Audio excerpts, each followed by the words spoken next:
The broadcast is now starting. All attendees are in listen-only mode.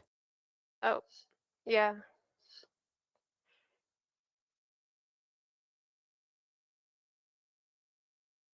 Restart. Meeting will please come to order. Are there any public comments on closed session items? Yes, there are two. And Okay. first is Michelle Orgon. Michelle, you're on.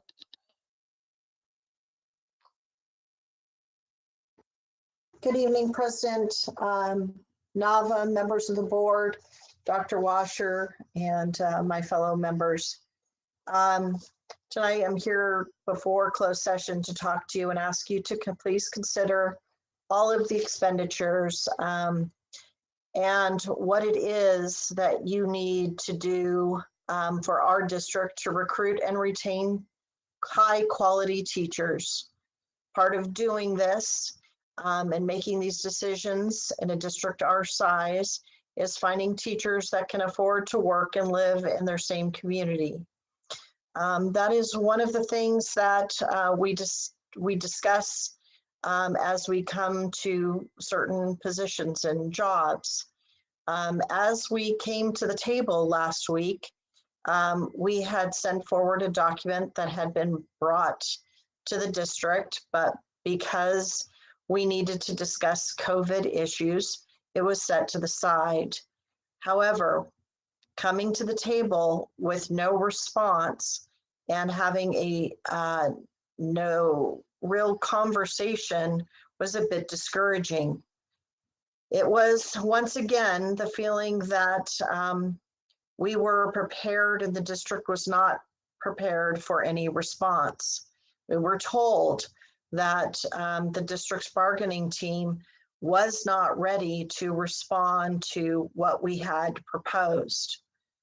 So please, why waste our teachers' time that are on our bargaining team after working all day, coming to a meeting and a scheduled meeting at that with the district, and the team felt that your team had no power, authority, or direction to respond to the document that was given to the district first in October.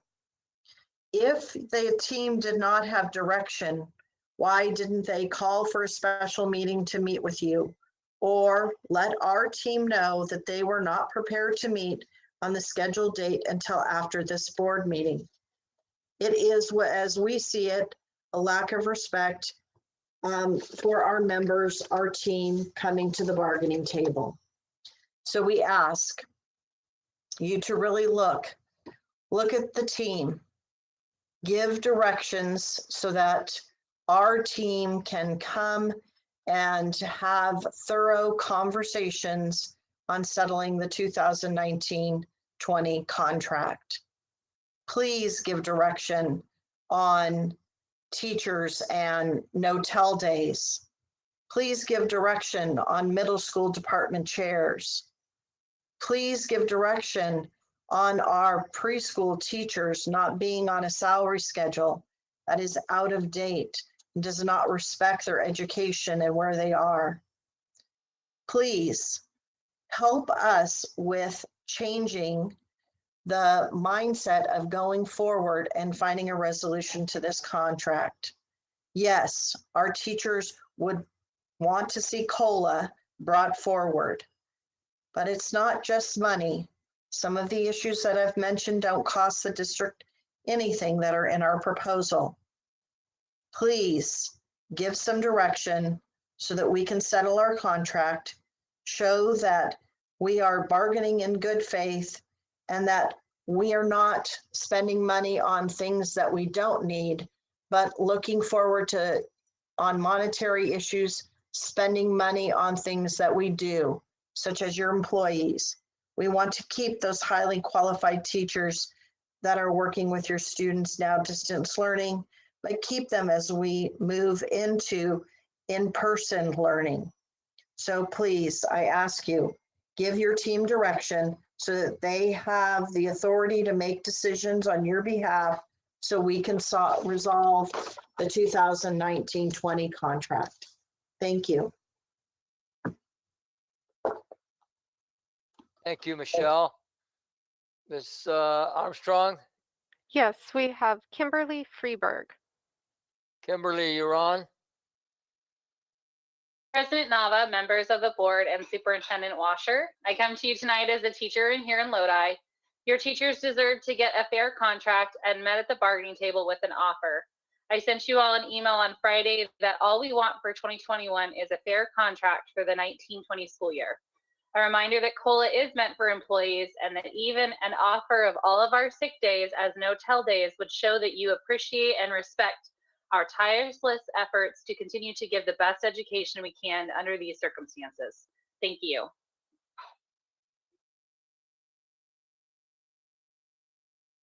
Thank you, Kimberly. Anybody else? Ms. Armstrong? No further comments.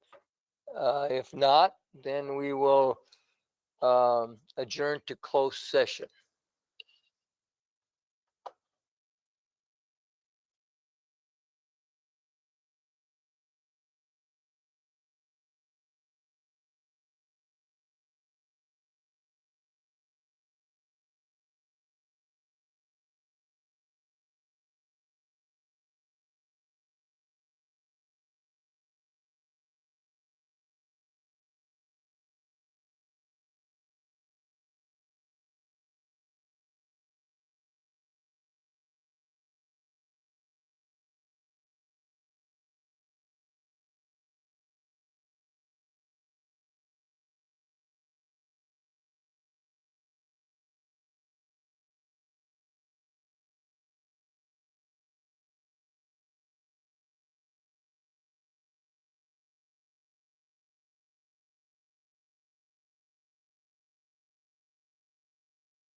Okay.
The Army, he was reserved.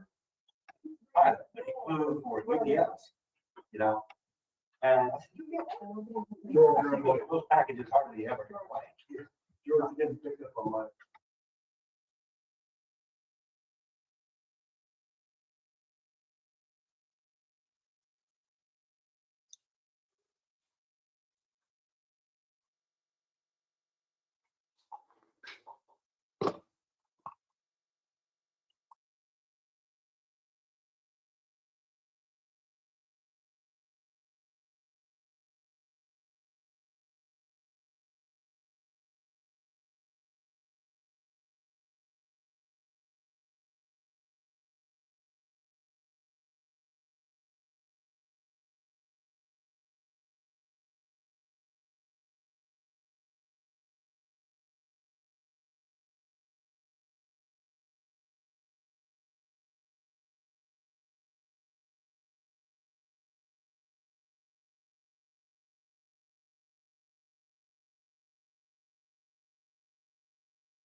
Okay, we're good to go. President Nava.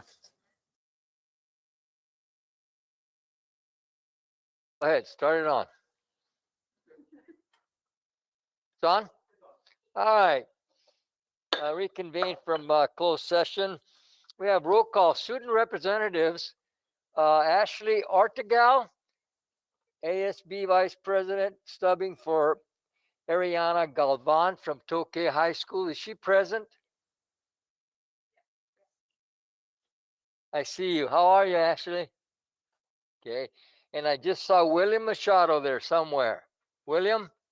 Yes, I'm here, President All Nava. right. Very good. Welcome. Welcome to the meeting. Let's rise for the pledge.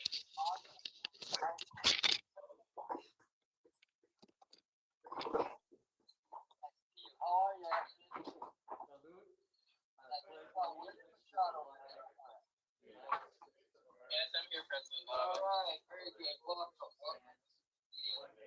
Let's rise.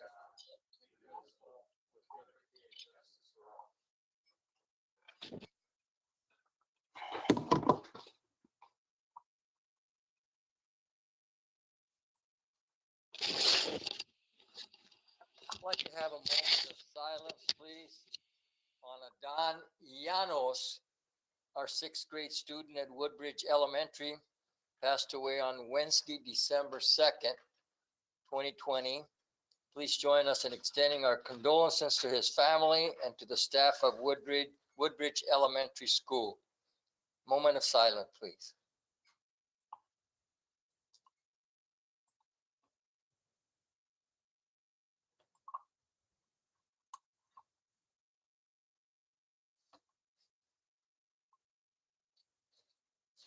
Thank you.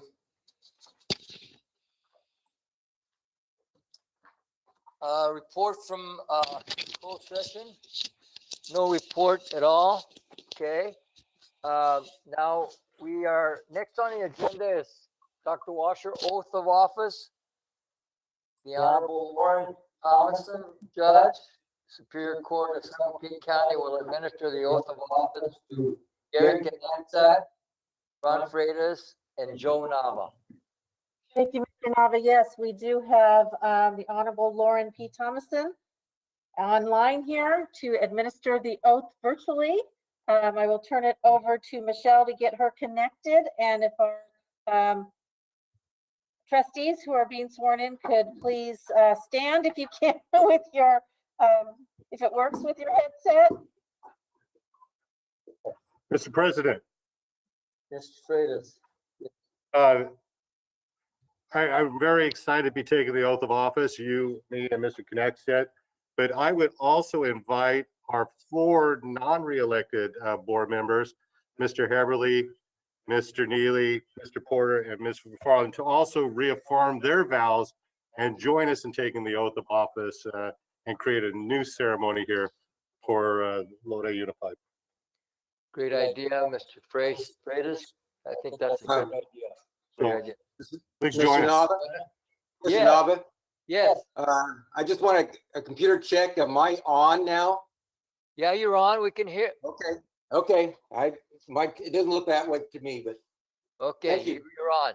Now, do we mute these, Dr. Washer, or we? Okay, so we gotta leave them open. Okay, can you hear me? Yes, Are you ready? we're ready. Okay, please raise your right hand and repeat after me. And this is Judge Thomason. I, and state your name, Joe Nava, Gary Knexstedt, do solemnly affirm you solemnly solemnly affirm that I will support and defend that I will support and defend the Constitution of the United States the Constitution of the United States and the Constitution of the State of California and the Constitution of the State of California against all enemies, against all enemies, all enemies, foreign and domestic, foreign and and domestic. domestic. that I will bear true faith and allegiance I will bear true faith and allegiance to the Constitution of the United States to the Constitution of the United States and the Constitution of the State of California, and the Constitution of the State of California, that I take this obligation freely that I take this obligation freely without any mental reservation without any mental reservation or purpose of evasion, or purpose of evasion, and that I will well and faithfully discharge that I will well and faithfully discharge the duties upon which the duties upon which I am about to enter. I'm about to enter. And that's it. Congratulations. Thank you. Thank you. Thank you. Thank you. You're welcome. Have a good evening. Thank you. Good evening. Okay, recognition. Mr. Freitas. Thank you, Mr. President. I would like to submit that if there was a Mount Rushmore of public service in San Joaquin County, that our president, Joe Nava, would be on that mount.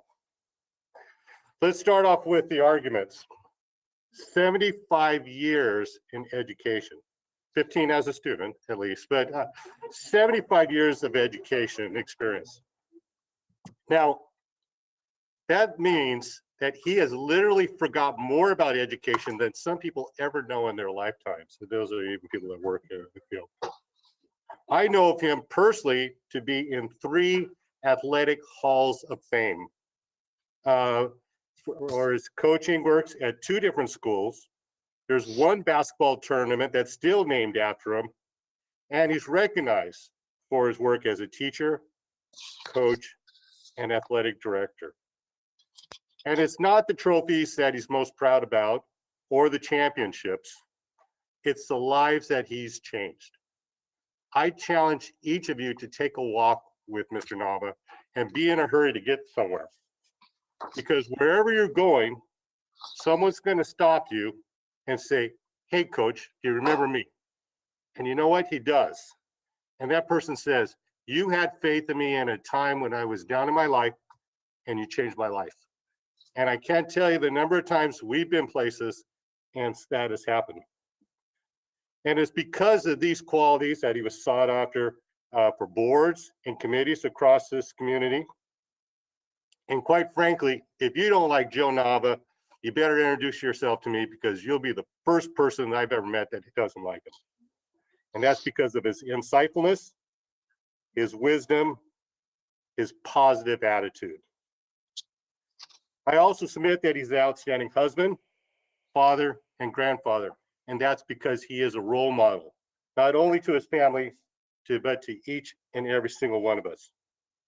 And that role model achieved the fact that he was the first Hispanic Board of Education president for the Lodi Unified School District, something that he accomplished twice. And unfortunately, he was also the first Zoom meeting president of the Lodi Board of Education.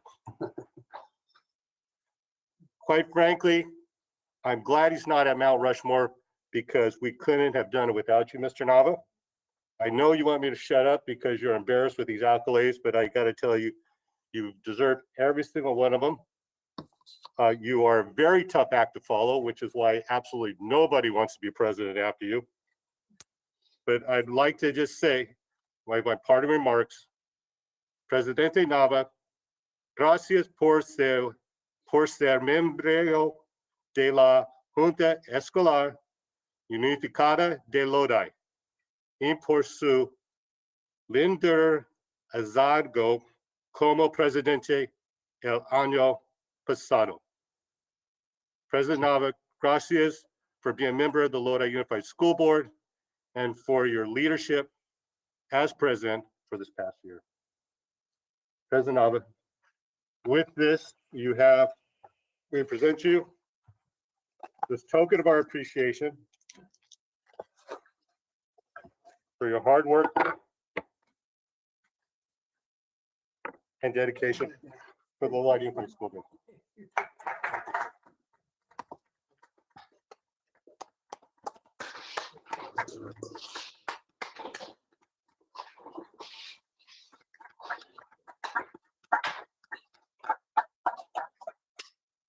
I was going to do something special. It was either sing or speak Spanish, so you're lucky we picked speak Spanish.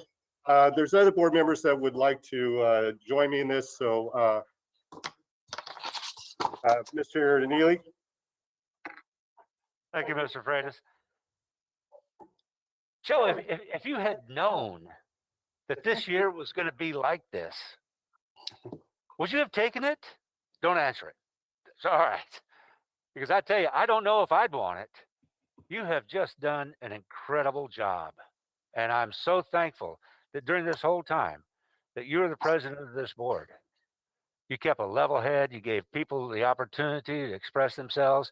You gave people the opportunity to vent many, many times. You've done an incredible job. And again, you're still the teacher and we're still learning from you. So thank you so much, Joe. I appreciate, from the bottom of my heart, I appreciate everything you've done.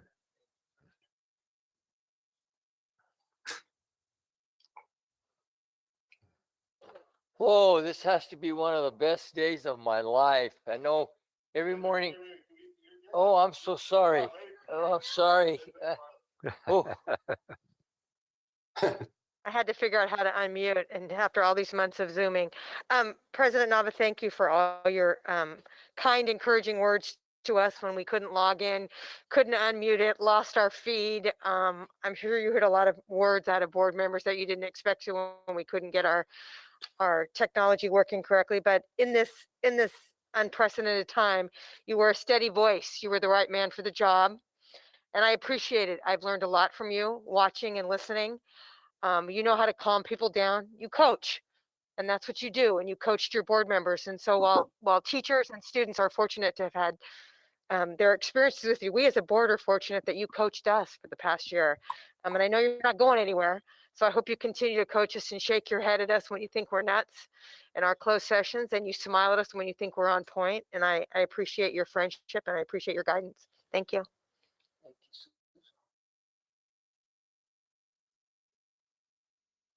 Mr. Nava, you'll always be Mr. Nava to me. I came into this board knowing that you were on it,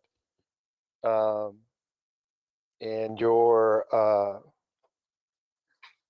presence throughout Stockton and Lodi is so heavy, so well known.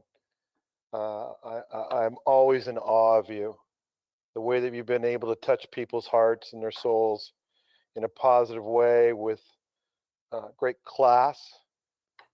You're an excellent role model, and you're an educator in all sense of the words. Too many times people say coach and teacher. It's educator.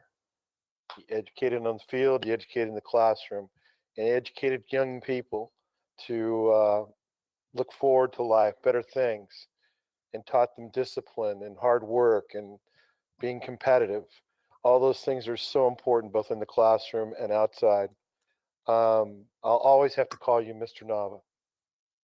You are somebody that I've always looked up to and will always look up to. You are somebody that has great strength, and I admire that. You have great passion, and I love that. I can only hope to become half the man that you are. You are a tremendous individual.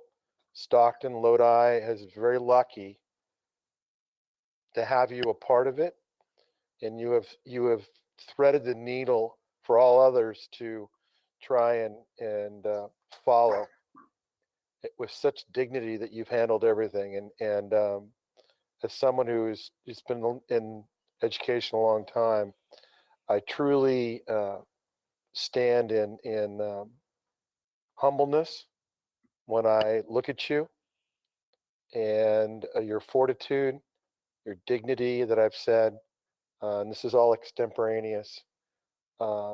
You've touched my heart, and not many people can do that. And I marvel at what you've been able to do this year under extreme circumstances, and how you had to put me in my place a couple times when I talk too fast. Don't let people answer questions.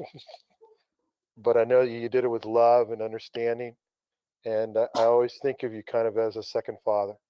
So thank you so much for what you've done. Thank you, Joe.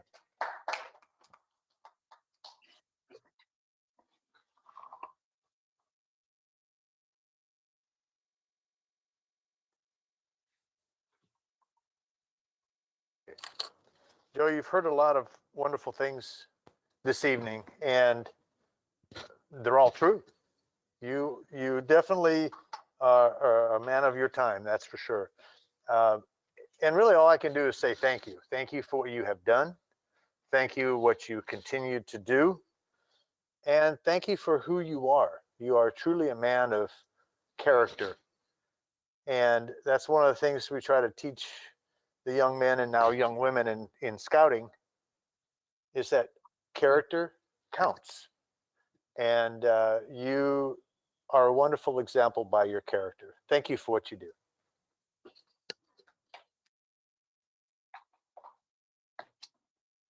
My gosh. Joe, what about me? Joe. Oh, I'm sorry, Gary. I don't know. I mean, I thought Ron would do that. Hey, Joe, I just wanted to say that I really appreciate the fact that you are our first Zoom president. You took the ball and ran upfield with it without any kind of practice plan or any idea of how we're going to do it, and you did a great job. You made sure that every one of us had a chance to speak, even if we're not in the same room with you at the same time. So, Joe, good job. Appreciate what you've done.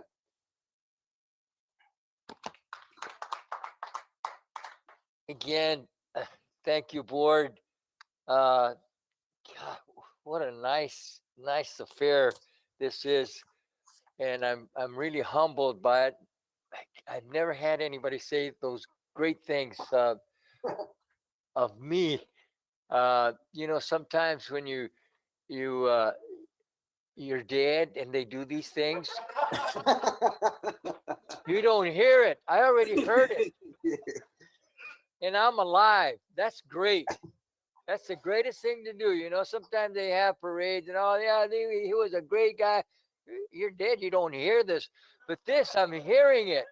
So, I mean, it's the greatest thing that's happened in my life, that you board members, professional guys that did this, and gal, Susan, and I know your family very well. And my gosh, I don't, I'm not going to say any more. We're going to conduct this meeting and go and then we're going to change the guard here pretty soon. But again, thank you very much for your kind words and your, oh my gosh, outstanding words that I sometimes I wouldn't even be able to say that. So again, thank you very much. Okay. Thank you. Thank you. Okay, then we'll continue on with the board organization, election of officers. I'm going to have a verbal roll call vote to allow for multiple nominations if possible, if whatever it is. I like to open the floor up for the nomination of president, and I'd like to take that first, and I'd like to nominate Mr. Ron Freitas for president for the 2021 presidency. Second. Okay, second by Mr. Knacksack. I need a verbal vote. Mr. Neely? Aye. Mr. Heberly? Aye. Mr. Porter? Mr. McFarland? Aye. Aye. Mr. Knacksack? Aye. And Mr. Nava? Aye. Unanimous vote. Mr. Freitas, congratulations. You're ready to take over pretty soon, not yet. Okay, there you go. All right, the 2021 Vice President, Mr. Freitas. I'd like to nominate Sue McFarland for Vice President. Second. Sue McFarland is moved in second to nominate Ms. McFarland as Vice President of the 2021 season. Mr. Porter. Aye. Mr. Neely. Aye. Mr. Heberly. Aye. Mr. Freitas. Aye. Mr. Knacksack. Aye. And Mr. Nava, aye. Congratulations, Ms. McFarland, the Vice President of this board. Okay, Ms. McFarland would like to make a nomination for 2020 clerk. Mr. Porter. Okay, Mr. Porter has been nominated for clerk. Mr. Neely? Oh, I'm sorry. Second. Mr. Herbert is second. I'll take a verbal vote. Mr. Neely? Aye. Mr. Freitas? Aye. Mr. Heberly? Aye. Mr. Knacksack? Aye. Ms. McFarland? is Aye. nominated. And Mr. Nava, aye. Congratulations, Mr. Porter, for clerk of the court.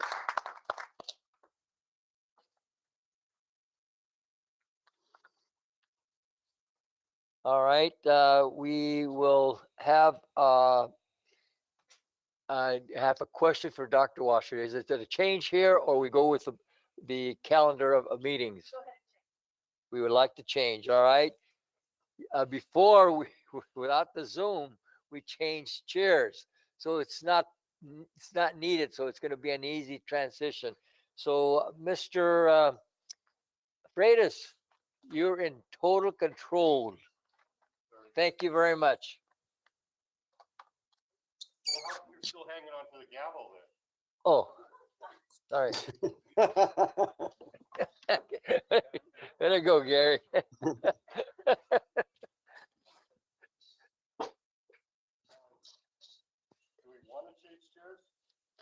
No, not next time. Next time they'll change them. Yes. Very good. All right. So first on the agenda, we have our calendar of meetings. Have all board members had a chance to look at the calendar?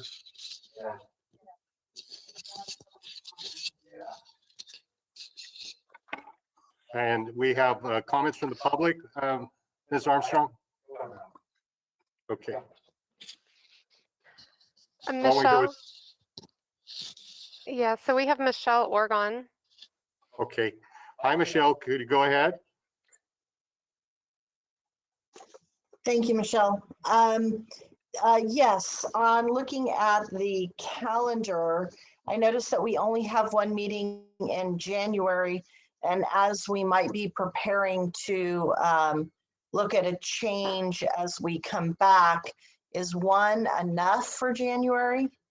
And then the other comments that we see, the March and October meetings, respectively, one of each of those meetings is during our 2-week break that we would respectfully ask that it possibly not be during a break. Very good. Thank you, Michelle. Thank you. All right. Comments from board members? Mr. Neely? Thank you, Mr. President. Yeah, in January, we can always add a meeting whenever we need to. So that's, I don't think that's a big issue. I do agree with what Michelle's saying in March. We've got 2 meetings scheduled during the breaks on March and October, and there's just no sense in that. Whenever we have a meeting during a break, we interrupt people's break. Now, if we absolutely have to have one, then we can put it back in. But there's no sense in us putting it on there to begin with. So I would recommend that we do away with those 2 meetings and add them back in later if we need to, if it's absolutely necessary. Dr. Washer, is there a reason that we have those meetings on the agenda, on the schedule? The schedule is a suggestion. There is business that occurs in this organization on a regular basis. And we have had to call special board meetings fairly often when meetings have been too far apart. So that is why the suggestion is made to go back to the schedule that we had a while ago, where there were 2 meetings in March and 2 meetings in October. We do appreciate the concern about break and vacations, However, business has to continue with the organization. If the board is comfortable with special meetings, we can certainly continue with that way to operate and call special meetings when needed. We can't put a regular meeting on after it is approved, but we of course can put special meetings on. We do not feel that it is necessary to put another regular meeting on in January. If a specific item comes up, we certainly can do a special meeting. But the reason for the additional meetings on those break time months was to take care of business, but we certainly can call special meetings if that's what the board wishes to do. I do want to point out one other item while I have the floor. We did note some meetings at Bear Creek High School. That was a interest of the board to have meetings in the Stockton area before the health pandemic hit. We can keep that on there. I don't know what your comfort level is at this point, or if you want to keep them all here at this point and revisit that at another time, just because having more people in a place where children are may cause extra stress and work on the staff there. So just please note that as well. Mr. Neely, did that answer your question, or do you have? No, it doesn't at all to begin with. March has 3 meetings scheduled in it. A study session and 2 regular meetings. It's a study session that is part of, it's the study session that is during the break. October, the breaks are only 2 weeks. If you want 2 in the month, put 1 before the break and 1 after the break. I mean, we don't have to have them during the break. It's just not required. Well, I'm coming at it from another angle. If we're worried about October and we're worried about March, what are we doing in June with 3 meetings when everybody's on summer holiday? So to me, I believe business has to continue. So I would like to see us at least leave 2 in March and 2 in October. If we're able to do 3 in June, we should be able to pull off the 2 in March and October. Just my opinion. Mr. President, the study session in March is for LCAP, and there's a timing issue there. The June meetings that were mentioned are because of budget. Mr. Eberly? Thank you, Mr. President. It does have a note there that special meetings may be called as necessary. And one of the things that we've found is that it's much better to have 2 shorter meetings than 1 super long meeting. There's a fatigue factor on everybody involved, and staff does have to come back to work the very next morning. At the minimum, I think the February 2nd meeting that is scheduled for Bear Creek, I think that's still pretty close. So I think if we pull that one off and keep that one as this building, just change the location on that one is all I would say. And I do believe that business does continue. And let's face it, we've had to have several meetings rather close at hand because of where we are. And when things are in flux and changing so much, I think we could, add meetings anytime we need them for sure. And I just prefer having more meetings as opposed to fewer meetings, just for ease of everything. Thank you. Any other comments from the board? Yeah, Mr. Freitas. Mr. Knaxek's got you. Go ahead. Go ahead, Mr. Knaxek. Yeah, I agree on, especially in this February meeting at Bear Creek High School, as much as I like having meetings in North Stockton, until we're back in school full time in a normal schedule, I suggest we stay at the district office as long as we're having our Zoom meetings and not be off campus. And then if we can work it around, I agree. If we can work our meetings around so that it's not during a vacation break, I think that's a good thing.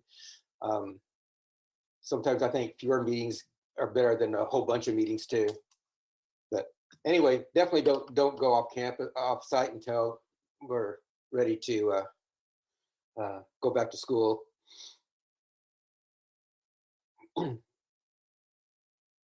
I have a question. Can you cancel a regular meeting? Dr. Washer, can you cancel a regular meeting on on this? Say, for example, if we're meeting in February and we don't want to have the March 2nd, we're canceling, and we can cancel that out? Yes, I believe you can. It's not good practice, but if there's no agenda items, there are no agenda items. And the reason I'm saying that is that we have a regular schedule here for our meetings, and if we don't need those meetings during the year, we can always cancel them instead of changing the calendar and changing the. I know if we're not capable of going to Bear Creek, we'll just change it automatically. But to me, is just leave it as is, and then as we come along to the areas, we can cancel that if we're on vacation and the board needs to cancel that out, we'll cancel it out. That's my only position.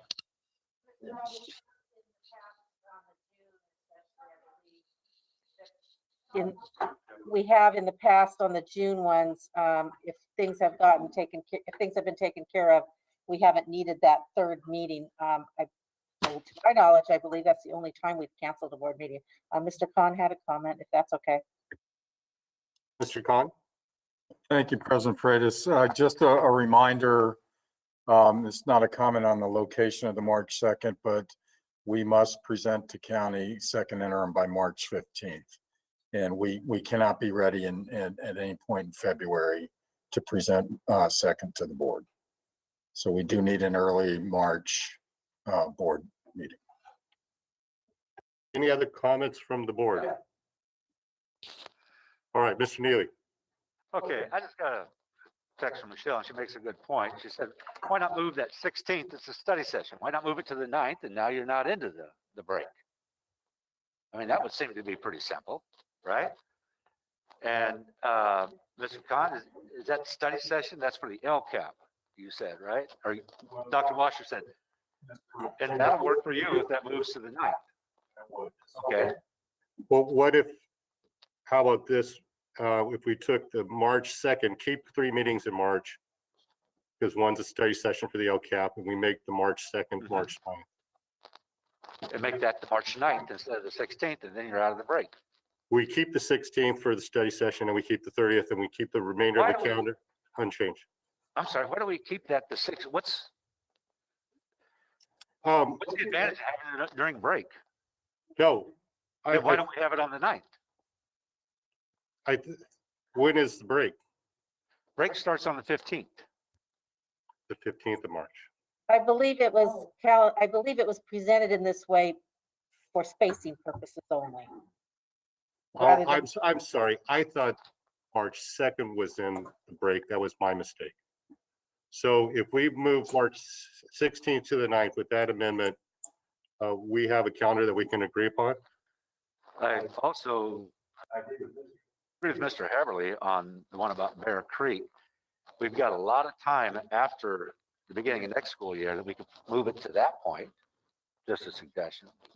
I think he's got a great point about February 2nd is a little bit soon to be. And we could change the location. We could amend the location, Dr. Washer, on the February 2nd in Bear Creek.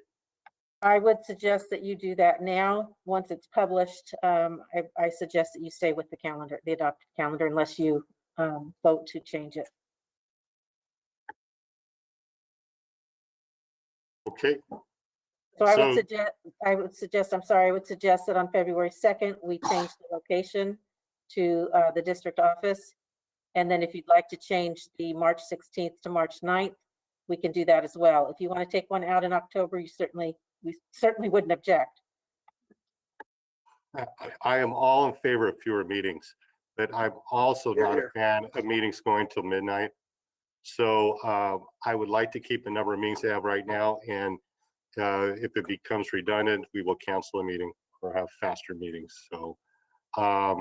So Chair would like a motion, possibly with those 2 amendments, moving February 2nd to the JSCO and moving March 16th meeting to the study session to March 9th.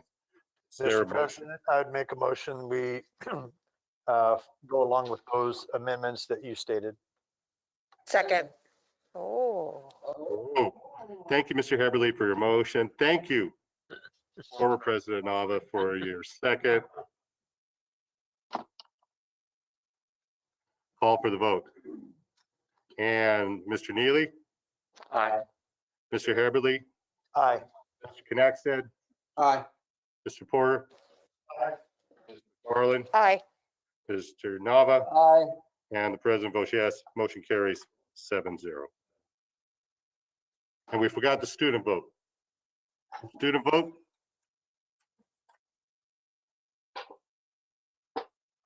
Aye. Thank you, Ashley. William, Aye. thank you very much for your votes. All right. 2021 Board Subcommittee appointments. We have several appointments to honor several different committees, starting with our Board Audit Review Committee, 3 appointees. Mr. Heberly, would you like to continue on that? Yes. Mr. Knackstead, would you like to continue on that? Yes. And Ms. McFarland, would you like to continue on that committee? Yes. Very good, thank you. So we have our 3 appointees. And our Lodi 2x2 committee. Mr. Heberly, would you like to continue? Yes. Thank you. Mr. Neely, would you like to continue? Yes, I would. Thank you. And Mr. Porter, would you serve on that committee, continue your service? Yeah. Thank you. Those will be our 3 2021 appointees for Lodi 2x2. City of Stockton 2x2 committee. Mr. Nava, would you like to continue on that committee? Yes, sir. And Mr. Knackstead, Yes, sir. would you like to continue on the committee? Sure, I could do that. Thank you. And Ms. McFarland, would you like to be on the Stockton 2x2 committee? Continue your service. Yes. Thank you. Mr. Yes. President, I would just like to make one comment. There has been some issues with having 3 on some of these committees. We've been informed by some of these agencies that they have to then take that to their board to change from 2 to 3. So I don't believe it was a concern with Lodi, but I do believe that Stockton and the county had to go through a different process. So just want to let you be aware of that. Okay. Well, see, Ms. McFarland can do it then. That's fine. You beat her to the draw on that, Gary. Good job. All right. So we will have 2 appointees to the Stockton 2x2, Mr. Nava and Ms. McFarland. And as to the county 2x2 committee, Mr. McFarland, I'm sorry, Gary, Yeah. could you stay on the Stockton 2x2 because I'm going to have Ms. McFarland be on the county 2x2? Okay. Either one. Okay. So Mr. Nava and Mr. Knackstead will be on the county 2x2. Ms. McFarland, would you join me on the county 2x2 committee? Sure, that one's fine. And Mr. Neely, do you mind not being on that? Mind it all. Very good. We have 1 representative to the City Stockton Parks and Recreation Committee. Mr. Nava, you've been on there previously. Would you like to continue? I can continue, sir. Yes, sir. Very good. Thank you, Mr. Nava. The Joe Cerna Jr. Charter Advisory Committee. Previous members have been Ms. McFarland and Mr. Porter. Mr. Porter, would you like to be on that? Yes. Okay. And Ms. McFarland? Yes. Very good. Thank you. Legislative Advocacy Committee. Mr. Neely, would you like to continue on that? Absolutely. Thank you, sir. Mr. Heberly, would you like to continue on that? Yes. And I will assign myself to that committee also.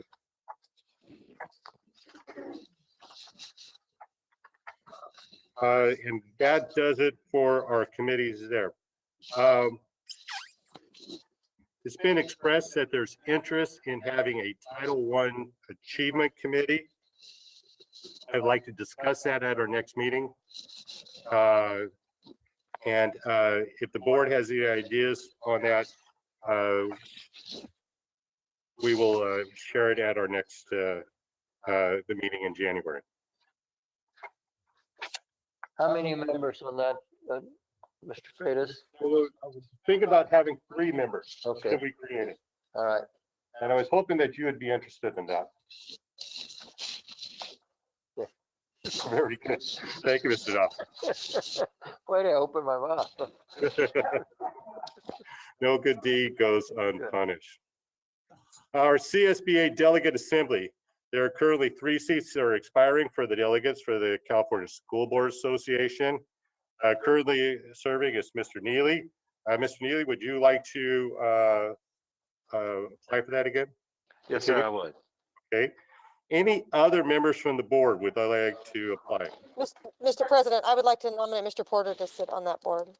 And I or would, run for that board. thank you, Ms. McFarland. I would second that. Any other members for the board? We could have 3. Is that correct, Dr. Washer? There are 3 seats open, so there would be the usual process of election. So yes, you can nominate, as you said, somebody to run for that, be considered for that position. Very good. Thank Mr. you. President, we can have as many as we Oh, want. I'm sorry. You can nominate as many as you You want. can nominate as many as you want. The vote is by the district, the CSBA District 8A will do the voting on it. Is anybody else of the board Thank you, interested Mr. in Neely. being a delegate for CSBA? All right.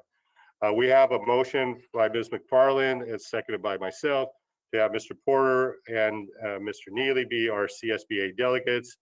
Call for the vote. Is students vote on this? Why not? Just one clarification, Mr. President, they're not going to be the delegates. They're going to be, thank you. Thank you for that clarification. William, do you have a vote for this? Aye. You, Ashley? Aye. Thank you very much. And Mr. Porter?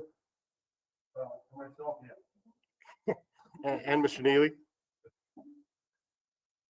I believe the vote is for yourself and Mr. Neely that they'll be our candidates for the 2 delegates. Exactly. Thank you. Mr. Neely? Mr. Nava? Yes. Ms. McFarland? Yes. Yes. Mr. McNatt? Aye. And Mr. Heberly? Yes. And I vote aye. So Mr. Neely and Mr. Porter will be our candidates to be delegates for the California School Board Assembly. Thank you. All right. Dr. Washer, Superintendent's report. Thank you, Mr. President, and congratulations on being elected as president for this term. And also, we'd like to extend our appreciation to Mr. Nava as well. Thank you so much for your leadership. This has been a tough year for all board members, but to take the reins has certainly been more difficult than usual. And we thank you for your steadfast leadership. You have done just an outstanding job, as has been previously shared. So thank you, Mr. Nava, from staff as well. Thank you for the moment of silence for our Woodbridge student, Adon. Just want to acknowledge that our community is still grieving and still feeling the sorrow and pain from this tragedy. Just want to extend a sincere thank you to the staffs that were directly involved. Of course, Woodbridge staff, Adon's teacher and support personnel there. Also our Millswood staff, who is also very much involved in this as well. The principals have just done an outstanding job. The entire staffs have done an outstanding job coming together and providing support. I want to give a special thanks to Paul Warren and his team, counselors and crisis management team to come in and help as well. And just let our folks know that that support will continue. If anybody is in need or needs some extra assistance, we will absolutely continue as much support as we possibly can. I do want to acknowledge the Got Kids Foundation for getting some fun items out to our students. And that has started last week and this week. And this is due to not only generous donations from our community members and businesses, but also a grant from the city of Stockton from their COVID-19 funds. There's a portion set aside for community, and they gave a grant to Got Kids for this very purpose, to keep kids connected during this distance learning time. Things such as water bottles, flyers that resemble Frisbees, exercise bands, small balls, things to keep kids active and moving, some fun things for our students. So those have gone out to several Stockton area schools, and we will get things out to our Lodi area school soon. Thank you to those in the warehouse for the extra work in processing this and getting this all packed up and in all our cars and ready to go. So thank you to everyone who was involved in that. Thank you, Got Kids. Thank you, Mr. President. Thank you, Dr. Washer, and thank you for recognizing Got Kids. If you had a chance to go to the Kiwanis non-light parade, you would be able to see the Got Kids display, and it was absolutely spectacular. So great job, Got Kids. A 20-minute time period has been set aside for the public to address the board on items not listed on the agenda. Each public speaker shall limit his or her comments to 3 minutes. Due to restrictions imposed by the California Brown Act regarding discussing topics that are not on the agenda, board members may not engage in dialogue about this issue. Ms. Armstrong, do we have any comments tonight? Yes, we have two. Very good. First is Margaret Schofield. All right. Hi, Margaret. Go ahead.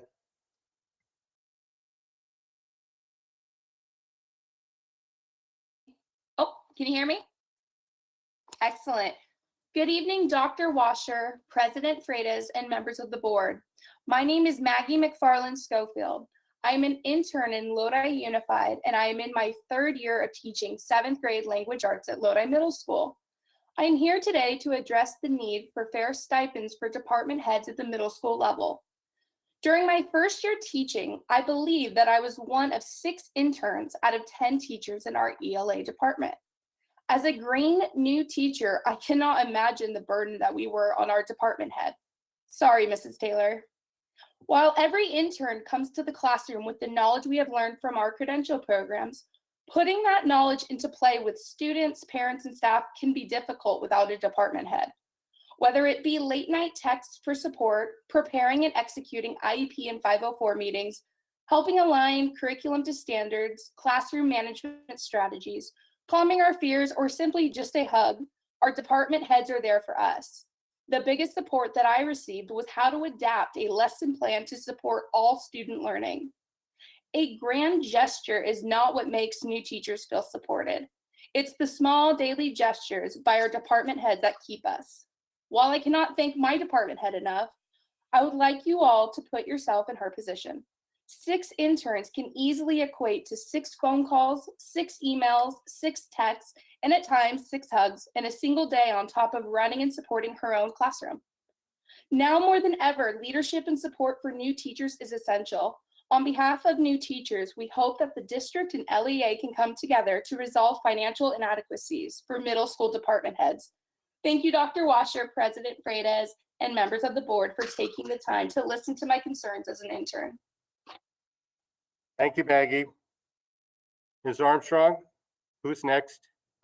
We have Aaron Okino.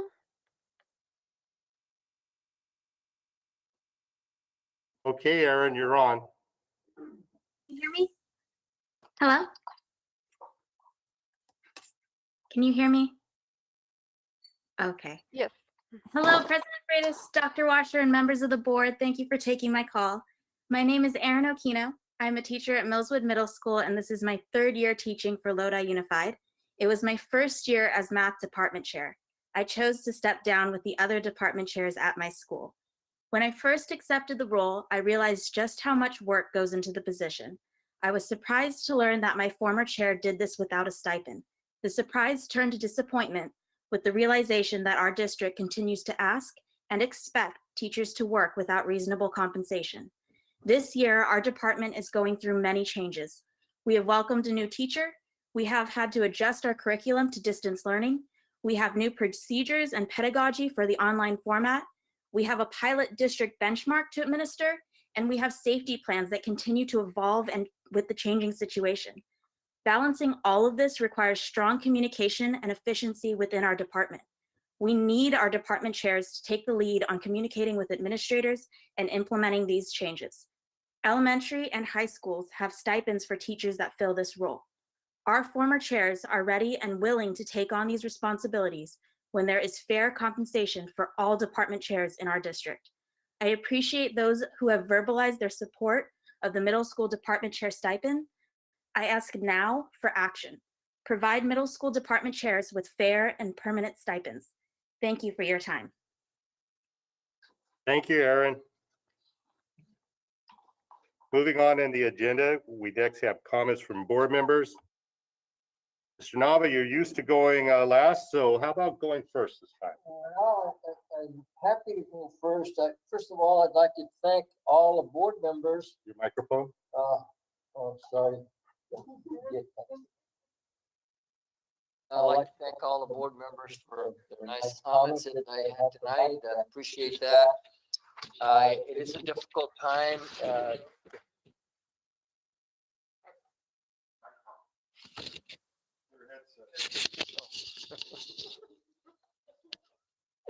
It is a difficult time with this pandemic, and like Mr. Neely says, would you? And I didn't answer, but my thoughts were negative. But anyway, we made it, and I know that Mr. Freitas has another big job to continue on with this. Hopefully it doesn't last that long.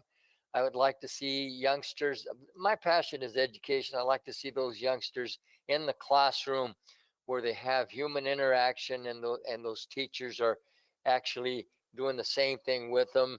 I used to say every day I went to my classroom, I says, another day in paradise, and those kids already knew that, and they gave me a lift, and I gave them a lift, and we're carry on. So again, it's very important that we do have kids back in school, and hopefully that this year, this school year, if not the second semester, the beginning of the next fall, we will have all students in our classroom. Again, thanks for all the teachers that are out there that support me, and thanks to the teachers that don't support me. It doesn't matter, because I'm for the kids, and I support all the people, all the students that we have in Lodi Unified School District and all over the state. Thank you. Thank you, Mr. Nava. Mr. Conexed? Yes. Thank you, President Freitas. First of all, I do want to congratulate both you and Mr. Nava on your re-election to the board, and you in particular, your selection as board president next year. That being said, I know from past experience as a board president, and now this starting my 5th year on the board, that it can be difficult to make decisions about future events, especially if your crystal ball is a little cloudy or cracked, even though people still expect you to make great decisions. However, I found a new tool for you and the board to use, and I believe Dr. Washer is holding it for me. Dr. Washer, are you there? She's bringing it up to you. She had for. Okay.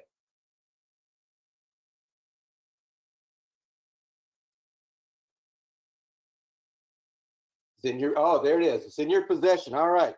I just want you to know that the proprietor where I acquired this magic 8-ball would only guarantee that it would give you an answer, but not necessarily the correct answer. The only thing that the proprietor would guarantee is that if you're not satisfied, there's no returns. So with that extra tool in your toolbox, President Freitas, good luck. Thank you, Gary. Very much appreciated. Mr. Neely?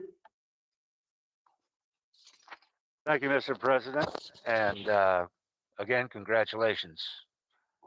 Looking forward to this year. A couple of things just real quick, and I'm going to keep this short since we did get a late start on this. I want to remind everybody, and I think that the district needs to continue to do this. We need to continue to remind people that we are in a pandemic still. You know, we start, now that we're getting into this, what, about 9 months now, we start thinking, well, this becomes normal and we don't, kind of, no, things are really, really bad right now. We need to be more vigilant now than ever before. I got a little irritated today when I looked around this. Well, I got a lot irritated today when I looked around here and I didn't see any hand sanitizer. We've got so much hand sanitizer. Every time you turn around, you ought to see 2 or 3 bottles of that stuff everywhere in this district. We ought to have masks out available for everybody all of the time, gloves, whatever we need. We need to really stay on top of this now.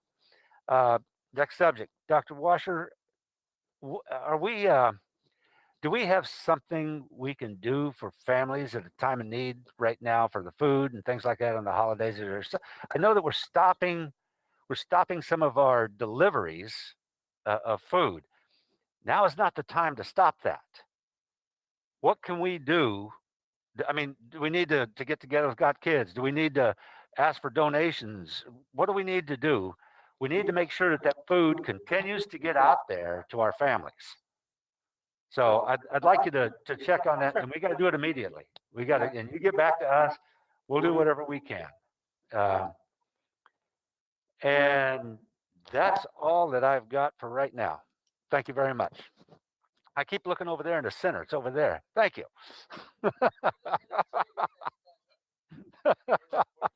Well, I look over at Joe and he's just going, yeah, okay.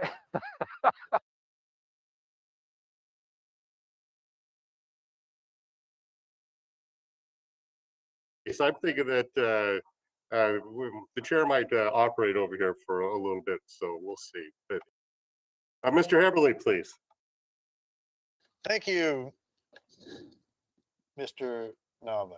No, I'm kidding. Thank you, Mr. Freitas. I appreciate that. Oh, geez, Louise. All right, I've got, oh, that one's on. Okay, here we go. Congratulations to the 3 not new but continued board members. Welcome, students. It's good to see you. Hi, Ashley. I've known her for several years. At a time like this, I have been thinking about our LPPA staff, and I just want to tell you that, you know, in times of tragedy, it's nice to have some place or someone to turn to. So I just want to tell LPPA thank you, and that your work is appreciated. The other item I have is I just want to wish everyone a happy holiday season. That's it. Thank you. Thank you, Mr. Eberly. Clerk of the board, Courtney Porter. All right. This is for Dr. Washer and for Mr. Freitas, our president. I'm hoping that as we move into the new year, that our board meetings can become in a situation where we're averaging 60% on curriculum, student achievement, how schools are doing that are Title I, and move the finances towards a more select study session or board meeting. We're spending way too much time on finances during our board meetings, and what we should be looking at is curriculum and student achievement and how schools are doing. That should be our concern. Of course, the fiscal responsibility is important. I'd like to see that moved into a situation where we have a concentrated board meeting for that. The other is that we have a calendar of governance set up so we know what to expect at each board member in general, or each board meeting in general. And also that I'd like to move towards, we have a review or evaluation of how the board conducts its policies and conducts its events. I think those things are important as we move forward into a new year. As always, reflection is extremely important in what you do. You want to improve in everything that you do. And I'd like to see our board meetings really start to focus on those schools that have need. For example, how is Delta Sierra doing? How are they doing in terms of literacy? How are they doing in their test scores? What do they need to be successful? Those are the things that I'd like to see us start to focus more on in a concentrated way, and then save the fiscal situations for other meetings where we can just concentrate on that. So those are my things moving forward that I hope that you, Dr. Washer, and Mr. Freitas, President Freitas, would be able to help guide us on our way. So thank you very much, and congratulations, Mr. Freitas. Very good. Thank you, Clerk Porter. And Vice President Sue McFarland. Thank you, Mr. President. Congratulations. Again, thank you, Joe, for all you've done for our board. I'd like to lead with 3 different schools that did a lot in the last week. I want to make sure, am I unmuted? Yes, I apologize. Mr. Moore and Reese School for their Santa Bigo drive-through. I hear it was a fantastic hit. While I did not drive through, I have heard about it from hundreds and hundreds of people, so I hear it was well attended. Davis Elementary, I was lucky to be a part of their Christmas book giveaway. Lots of students drove through and got shiny new books, in addition to some items for them to do during winter break. And they each of these also had many teachers in mass ready to go. And when you see a student drive up in their car, and they light up when they look down the line and they figure out which teacher's theirs, even though they're masked, they recognize them. It was good cheer. Last night I stood out in the freezing cold at Cerna for their Christmas light parade. And Mrs. Cervantes gave out cupcakes for her birthday, which, by the way, happy birthday. Today is her birthday. Decorated cars, over 100, and what I thought would be a 45-minute I can freeze and see the smiling faces turned out to be hundreds of cars, and they had a fantastic turnout. So it's these little things that these schools are trying to do that are engaging their students in other ways that I think is real important at this time of year, and for the parents and the students. The smiles were very hopeful for our future. Thanks. Thank you, Vice President McFarland. I would like to thank all my colleagues for their comments here today. I would like to thank Judge Thomason for her dedication and in coming on board tonight and administering the oath of office for us. She is a friend of Lodi Unified. She swore me in my very first year, and I greatly appreciate that she does this service for us. I also like to congratulate Mr. Nava and Mr. Knackstead for their re-election with me. I enjoyed being on the board with them, and I believe that their services done for this community is definitely outstanding and goes very much appreciated. I'd also like to thank my other colleagues on the board, all of you, for taking the oath of office with us here tonight. Like I suggested, I'd like to see this become a biannual tradition, that we all reaffirm our commitment to this district and our kids and take the oath together, whether it was our election year or someone else. But thank you, each and every one of you, for being sworn in with me tonight. I got to get sworn at. I really like doing it with you all. I agree, Mr. Porter. I would like us to work on a counter governance and also our code of governance handbook, which I believe is very important. And I would suggest that we do this as soon as possible, maybe since we only have one meeting in January, that we look towards working on that and having those in place right away. At our next meeting, I would like to have a president's statement in which I would be discussing our goals going forward and what we'd like to accomplish, and figuring out the way that we can get all of our students back in school as quickly and as safely as possible. And with that, I would also wish everybody a very safe, healthy, and away from everyone else a holiday season. So thank you, each and every one of you, for your comments, and I wish you the absolute best for the holidays. Next on the agenda, we have our comments from student representatives. Ashley, you're up.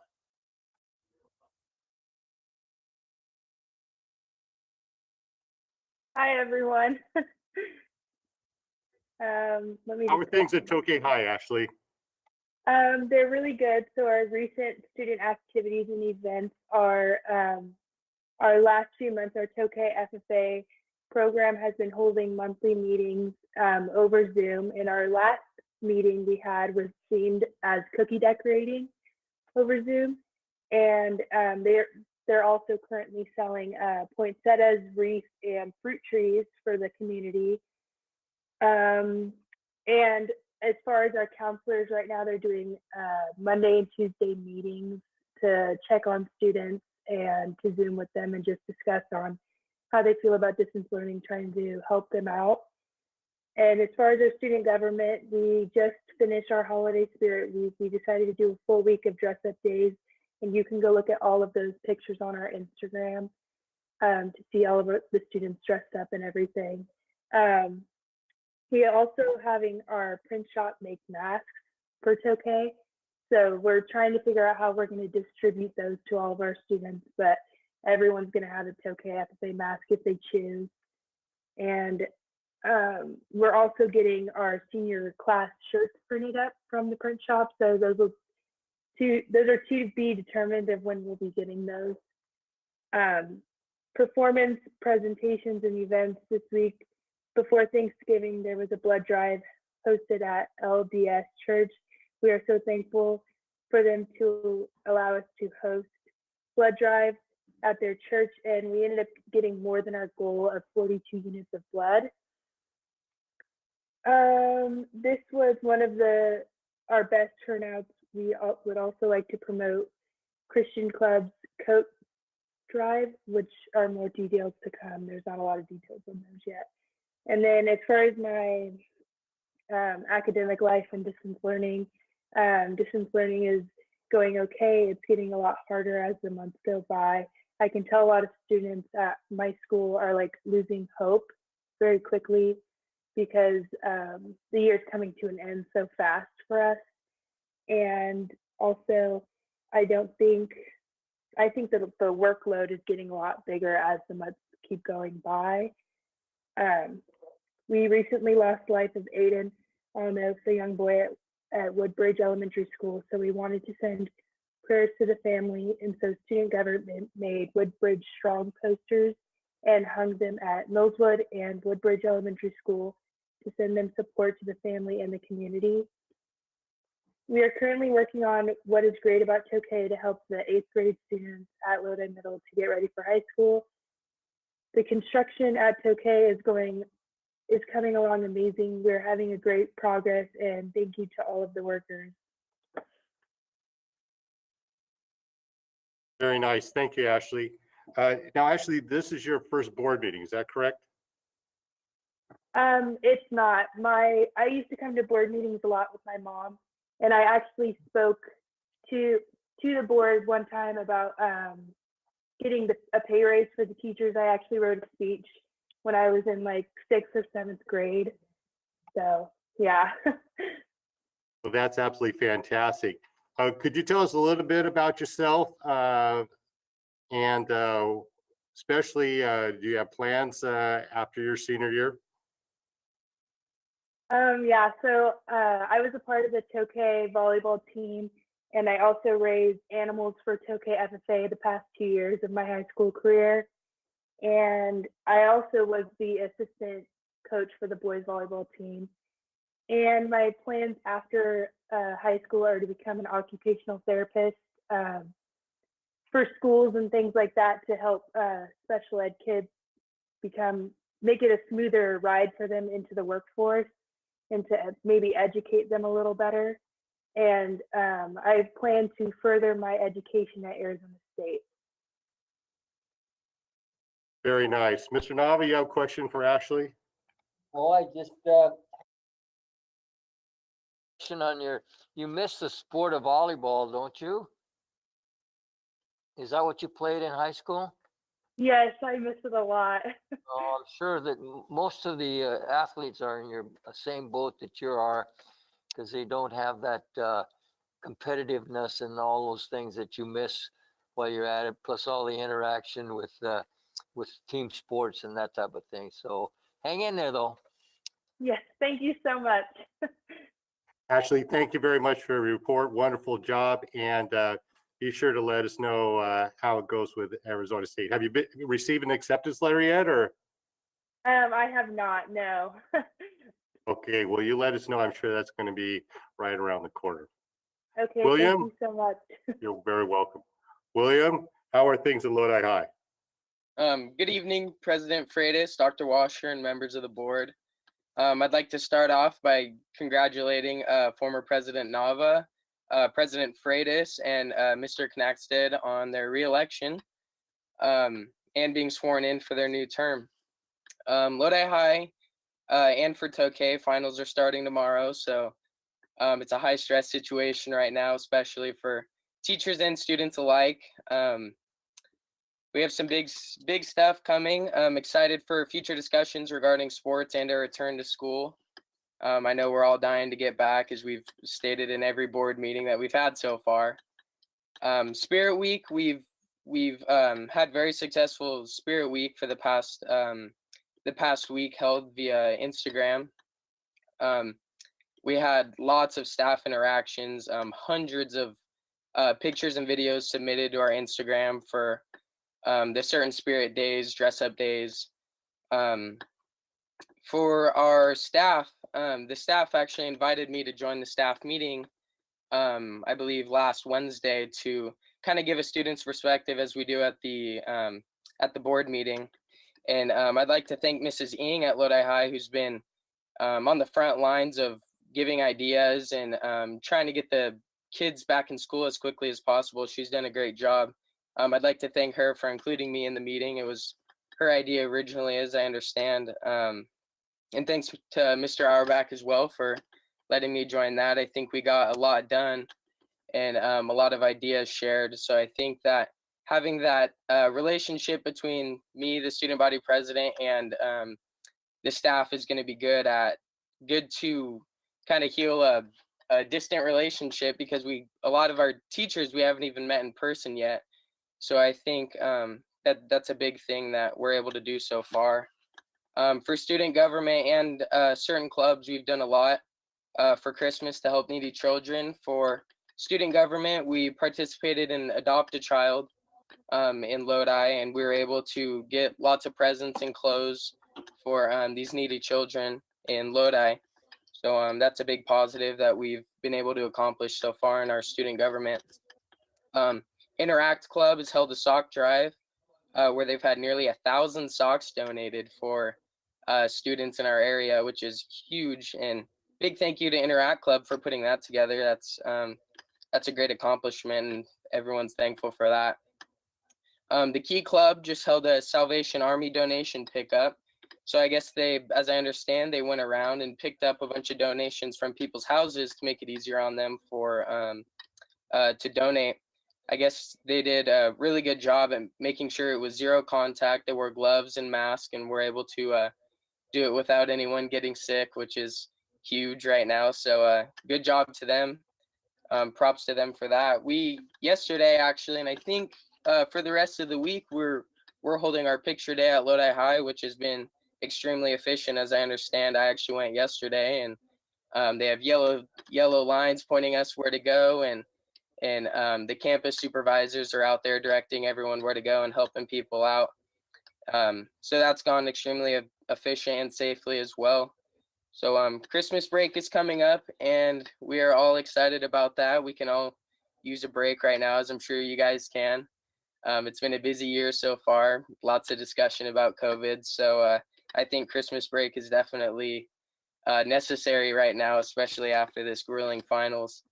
So yeah, I just want to give a word of positivity to all of the students, and just stay strong and get ready for next semester. We have a lot ahead, and just stay strong. So thank you for letting me speak. Again, congratulations on re-election to Mr. Freitas, Mr. Nava, and Mr. Knackstead. Mr. Nava, you have a question for William? Short one, just a short one, William. Thank you for your compliments on us. And again, it's very difficult on this distance learning, but I know that you're coping very well. And there's a lot of things happening at Lodi. I like that Key Club. I'm sure they're associated with the Kiwanis Club of Greater Lodi. And that's how they do all their Salvation Army affairs and that type of thing, and charity and that type of thing. So thank you, William. Yeah, absolutely. Thank you. And there seems to be some construction going on the north end of the campus, huh?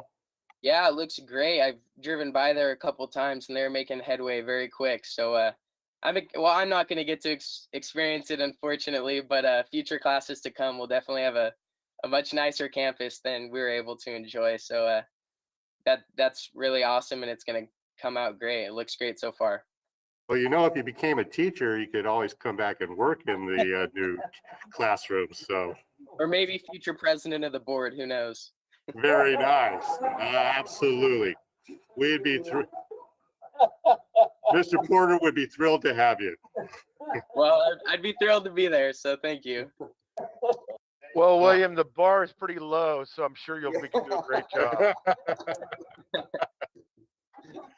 I hope so. William and Ashley, we do know that you got some studies, even if they're distant studies. We appreciate you staying with us at your meeting. You're welcome to stay as long as you like, but also if you have to sign out, thank you for your comments tonight and thank you for joining us. So. Yeah, thank you for having us. I will probably log out right now. Finals are grueling, like I said, so thanks for having me. Well, very good. Thank you very much and happy holidays to both of you and all of your staff. Thank you so much. Thank you. William did remind me also, I forgot to congratulate my officers. Mr. Porter, Ms. McFarland, I really look forward to what we could accomplish together this year. And being the president, it's very nice to know that I have both of you that I can count on. So congratulations on your selection. And I look forward to the things we're going to be doing in the next year. So you're very welcome. And thank you for accepting the jobs. I also think that we got these jobs because no one else wanted them, but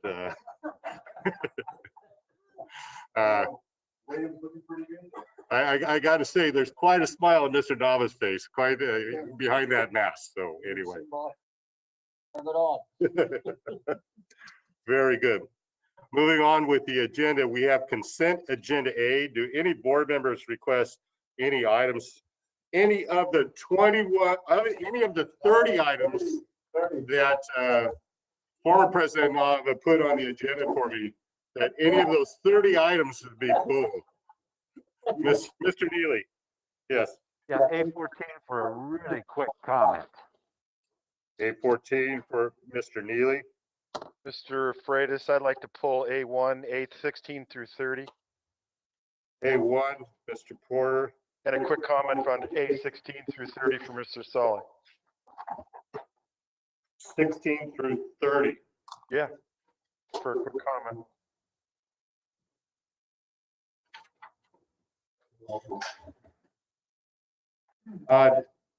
By pulling A16 through 30, I'm hoping to wrap it all up in one statement.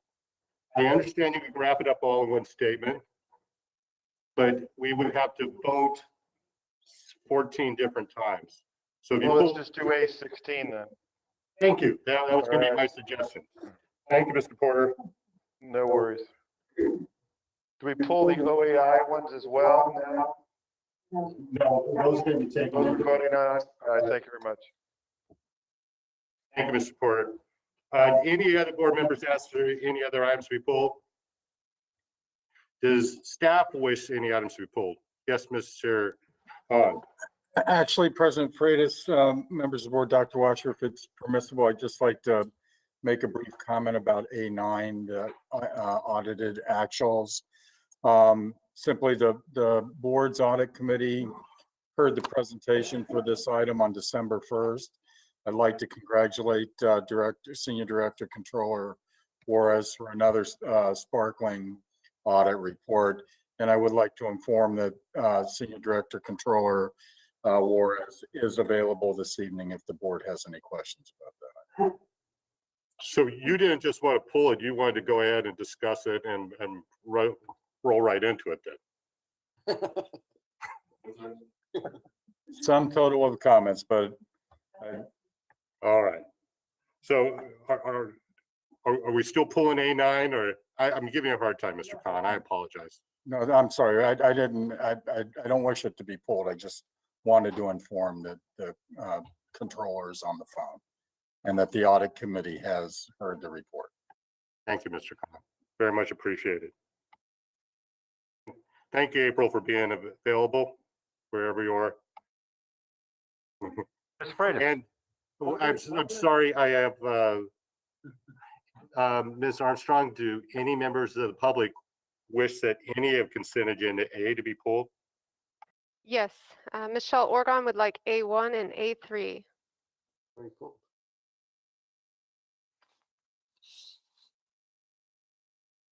Okay, thank you, Ms. Armstrong. The chair will entertain a motion as to the remaining items. Move to approve the remainder. Thank you, Mr. Neely, for your motion. Thank you, Ms. McFarland, for your second. So, do we have students? Did we lose them for student vote? I think we lost them all. Very good. Call for the vote. Mr. Porter? Aye. Mr. Neely? Aye. Mr. Haberly? Aye. Mr. Knackstad? Aye. Mr. Nava? Aye. And Ms. McFarland? Aye. And Aye. Mr. President Freitas, aye. Motion carries 7-0 as to the remainder of consent agenda A. Contracts list, item A1. Mr. Porter and Ms. Oregon. Mr. Porter, would you like to go first? Yeah, this is for Mr. Khan on Point Quest, I believe. And I can't open it here, but can they open it there? Yeah, on Point Quest, we're up to 807,000. Is that correct? Point Yes, Quest sir. Education. That's They provide correct. mental health clinicians. Yes, sir. I would like to see a review of what they actually provide. I know that we have it, that money comes right out of our general fund. Is that correct? Some of it may be funded through the federal or the state special ed money as well, so it's restricted money, but yes, your general fund. Now, for the last couple of board meetings, Point Quest has left our area, now has moved to Sacramento, and now we have to transport certain kids to Point Quest. Is that correct? For one program, I do believe they did move to Sacramento, but they still maintain some programs in our county. I don't want to deliberate the point. Mr. Warren, is it possible, Mr. Warren here? No, he's not. Is it possible to get a breakdown of what they actually do so I have an idea of where the money's going? And maybe we can supplement some of those things here with our own programs. I don't know how the board feels about that, but that is a large chunk of money for maybe something that we could do. We'd be more than happy to work with Mr. Warren and his team to create the report. Okay, thank you very much. That's it for me on A1. Thank you, Mr. Khan. Thank you, Mr. Porter. Mr. Neely, have a follow-up on that? Yeah, I absolutely agree with Mr. Porter on this. And I think that one of the things that I've been hoping that we could do is the board, I think, actually needs to look into these non-public schools. We need to send people out there. We need to see what they're doing and see if it's, are we being taken advantage of on this? I'm wondering right now if they're meeting in person or if they're doing distant learning. If they're doing distant learning and we're paying $75,000 a year for a single student, that's ridiculous. So I think that we need to establish 3 board members. I think you ought to form a board subcommittee to investigate the non-public school and what we pay for that. And then, and I'd suggest that Mr. Porter lead it. I'd be happy to be on there with you. I'll be on there with you. I'll gladly, anything that'll save the district money we can put towards our kids. Yeah, I think we need to do that. So that's just a suggestion, and I'll relate. Thank you, Mr. Neely. Ms. Oregon, Ms. Armstrong, is Michelle on the line as to item A1?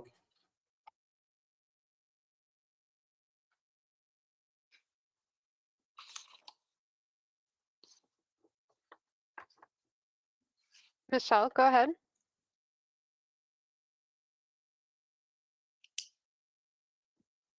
Oh, there you go. Thanks, Michelle, for unmuting.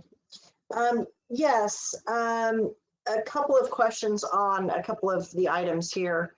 The first, through Mr. Freitas to Mr. Khan, can you explain what number 3 exactly is that we're having printed and laminated for $54,000?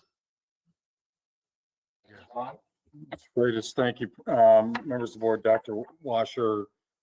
This is a PO, and it's generally speaking a not to exceed amount. But the exact work is work that I believe our locksmiths work on every year. We have outside consultants assist us with various tasks in the M&O department. Okay, so this is not replacing, the only thing I could think of was, say, the REMS placards in the room. So this is a PO. Why?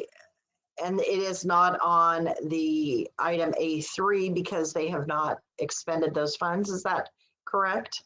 I'm sure they haven't expended all of them. I don't know how much has been expended at this point. It may very well be zero awaiting board approval. Okay. The last question is with regards to number 5 and the Ron Clark Academy. I know that we have many teachers within our district that have participated in attending. And I know that we've talked about professional development, 58,000. I don't know how many teachers that is for to attend virtually. But with the number of schools, I would hope that we could start relying more on the trainer model that we have installed, where those experts that have been to Ron Clark from different schools are training other schools so that we can recapture some of this money for other programs and things such as department chairs and salaries. Thank you. Thank you, Michelle, and thank you for pointing that out. And I am very excited that Westwood Elementary is going to be receiving this Ron Clark Academy training. I know they're very appreciative of it, and I think they're going to be able to do exciting things with it for our kids. So, Mr. President Freitas, I move we approve item A1. Second. Thank you for your motion. Thank you for your second. Call for the vote. Mr. Knaxet? Aye. Mr. Neely? Aye. Mr. Everly? Aye. Mr. Nava? Aye. Mr. Porter? Aye. Ms. McFarland? Aye. And Mr. Freitas? Aye. Motion carries 7-0. Item A3, do we have an open mic? Yeah, it's me. I'm sorry. No worries. Ms. Michelle? You have a question as to A3?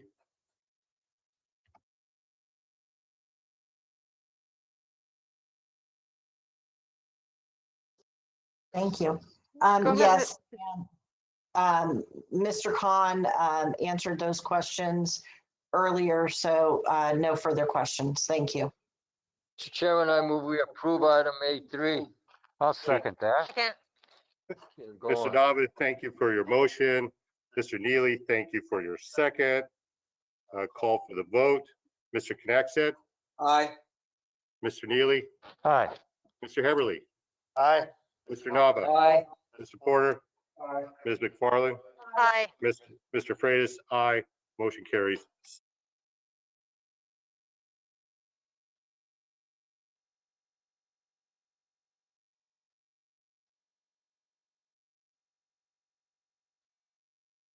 Sorry, Ms. Armstrong. We have item A9. Does any board members have any questions as to that following Mr. Khan's comments? And did we approve A9 when we approved everything else? Yes. Very good. Ms. Neely, you pulled item A14. I did, Mr. Freitas. Thank you very much. The only thing I want to do on this is I want to draw this to everybody's attention, and then we can go ahead and vote on it because we have to do it. But you look at that final cost for a fire alarm for Bear Creek High School, almost $2 million. Now, that came out of our Measure U money, and that could have been used for a lot of other things. Bear Creek had a functioning fire alarm, but there's nothing we could do about it because it is a state mandate that the fire code changes every 2 years, and anytime you do any major renovations, you've got to upgrade everything, and that just doesn't make any sense. And I would think that that was one thing that we should start to look at to maybe get a little more bang out of our buck for our for our community, because they're the ones that are giving us this money. So that's the only comment I've got on it. I just want to make sure everybody understands that and appreciates it. Mr. Neely, you have a motion? I move to approve. Thank you, Mr. Neely, for your motion. Thank you, Mr. Porter, for your second. And before I call for the vote, if you have not had a chance to see the Bear Creek Choir perform on our app, stop and go do it right. Well, wait till the end of the meeting. Okay. Do it immediately. I guarantee it's going to be some of the best time that you absolutely spent. They videotape themselves individually singing songs, and you talk about first class and showing the spirit and doing very well. It is just a wonderful event, and it's available on our app. Thank you, Chelsea, for getting that on there as always. So very good. And going back to item 814. Call for the vote. Mr. Knaxted? Aye. Mr. Neely? Aye. Mr. Heberly? Aye. Mr. Nava? Aye. Mr. Porter? Aye. And Ms. McFarland? Aye. And Mr. Freeze, aye. 814 carries 7-0. Item A16 with references to 17 through 30. Mr. Porter? Yes, this is a little concerning for me because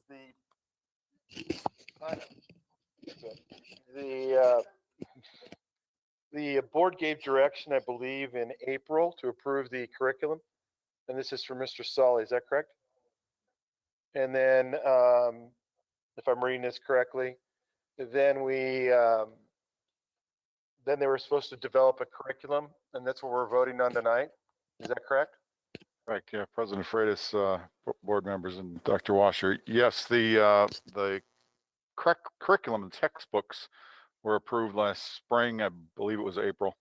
Yeah. And they were then the committees that continued to work on that, department chairs and others, to revamp the course of studies to reflect the new curriculum, as well as some NGSS coursework integration. And that was completed recently, and so we're bringing this forward tonight to add to the next year's course catalog. My concern is the mechanics involved. I believe that the teachers, and I've talked to 2 science teachers today, did work over the summer to develop a curriculum course. They were given their adjunct pay, of course, to do that. Thankfully, we did that. And then with us passing it in April, you're saying here textbooks were approved by Curriculum Council on December 8th. They're already teaching this course of curriculum. Am I correct about that? Well, they're using the newer textbooks in the courses. The courses are still under the auspices of the previous course descriptions. Well, my understanding is they worked on that in the summer. Is that correct? These were started this summer and finished, and I believe primarily finished by first quarter. And there wasn't a first quarter curriculum council meeting because these weren't complete at that time. And the council met this month, and so we're bringing them forward tonight. Yeah, my understanding is that they were finished in the summer. My concern is, why are we coming to this now? The board should have brought this information earlier in the year. The semester's already over or coming to an end, and we have teachers that have put in the time. What happened between summer and December 8th? Well, my understanding is the curriculum council has always met quarterly, and the first quarter having not met because I did not have the course of studies complete at that time, at least the better you see here. And then the next meeting met this past week, and I would concur with you that, and I've even mentioned to several people, next year the meeting should be occurring probably midterm or in earlier November, so we can get this completed and in place prior to December. And so it's really a unique situation here with typically the adoption and the course are paired together. But that wasn't done in this particular case. And so we have a catching up of the course description with the textbooks at this point. Yeah, I am concerned about why the board is brought in to approve something that in most instances is already being done. So we're kind of late to the party.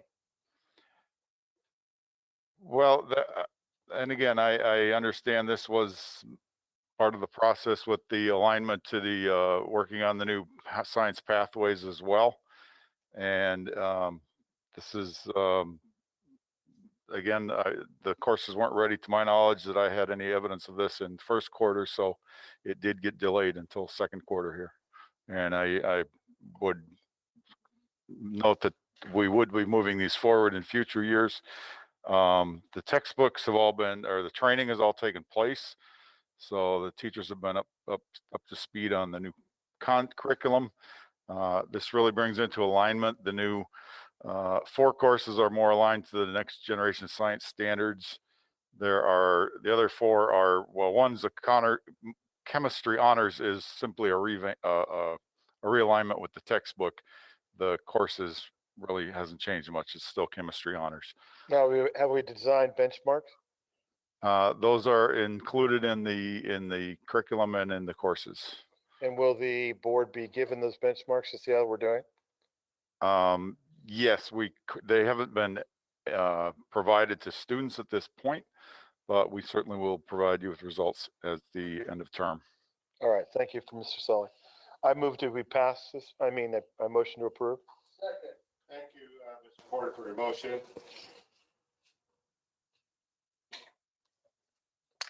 Thank you, Mr. Nava, for your second. My goodness. Still a phrase. We have an open mic. It's me again.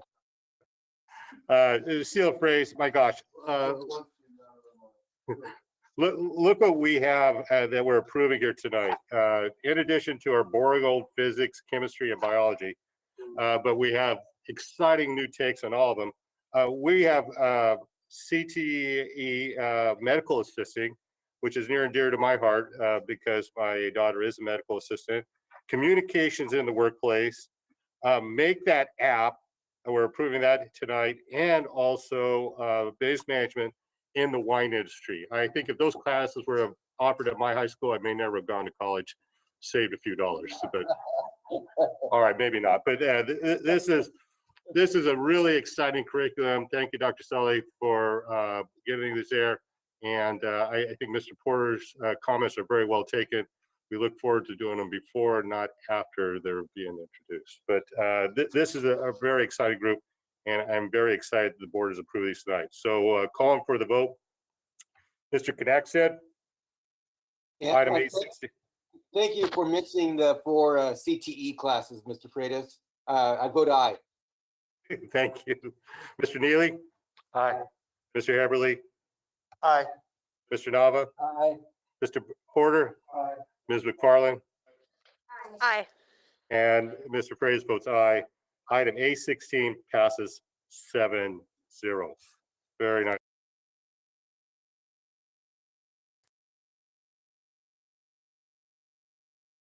Consent agenda B, student matters. Mr. President, I move we approve consent agenda B, student matters. Thank you, Mr. Nava, for your motion. Second. Thank you, Ms. McFarland, for your second. Students do not vote on this, even though they've gone home, just in case they felt like logging back in. Mr. Knaxted? Aye. Mr. Neely? Aye. Mr. Heberly? Aye. Mr. Nava, Aye. Mr. Porter, Ms. McFarland, Aye. Mr. Freitas votes aye. Motion carries 7-0.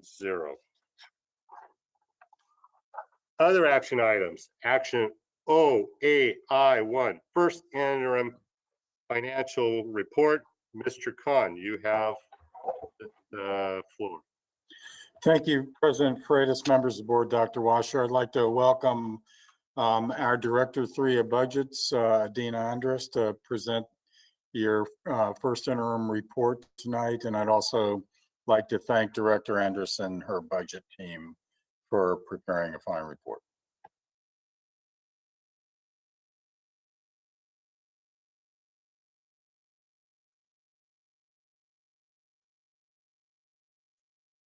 To share my screen.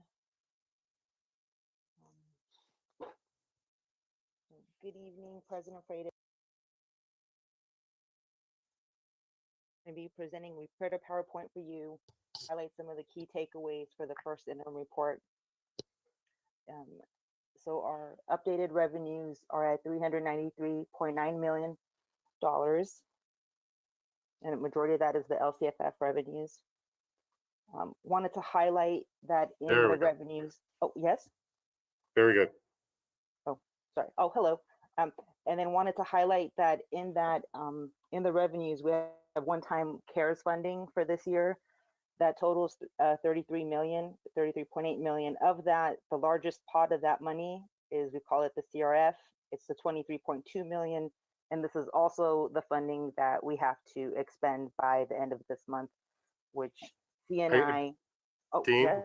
I think we're not on the same slide. We're looking at one-time CARES funding, not revenues. Oh, yes.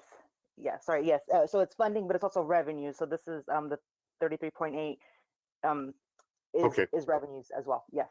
Thank you for that clarification. Yeah, so just wanted to share that this 23.2 million has to be spent by the end of this month, which many departments have been working closely together to make sure that this will be done. Wanted to share that. Enrollment, we always share the enrollment graph that's available on the Business Services webpage. The green line here, this represents our current year enrollment. We are down compared across the board compared to last year, except for two major cohorts that are doing a little bit better, and that's our 5th graders cohort, and then also our 10th grade. Or is it our 9th grade? That will be 10th graders next year. So that's the high level on the enrollment analysis. And also so we're also sharing, this is our enrollment in 88 projections. We are in declining enrollment, and then although we have enrollment, we're actually funded on ADA. And this is our projections for the current year and the 2 subsequent year. So we're going down, and we are at most recent projections for this year are 27,547, and that's a significant decrease also from last year. Our enrollment of 28,268.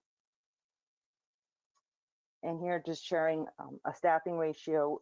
This slide, this is the student to teacher staffing ratio, and this is taking into consideration the decline, but also assumes no FTE reductions or changes to staffing for the current or a subsequent 2 years.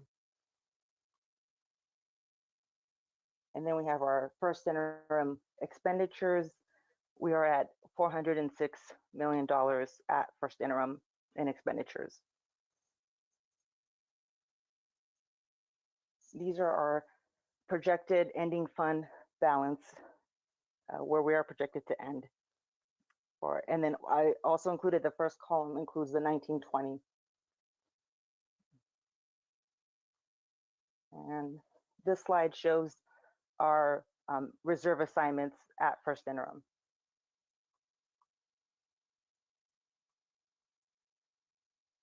We also included the carryover trend. This is monies that are unspent in 1 year, but then they're carried over into the subsequent year. The dark shaded line is restricted funds, and then the lighter purple line, where the bar graph represents unrestricted. And that's what we have for our PowerPoint. I also wanted to share our executive summary. This includes information from the PowerPoint, but also like the biggest takeaway is we have experienced significant decline in enrollment. At last count, we were down 735 students compared to last year. And this very soon will start to also impact our funding. So that's what I had. I welcome any questions. If our CBO, Mr. Khan, has any additional comments. Thank you.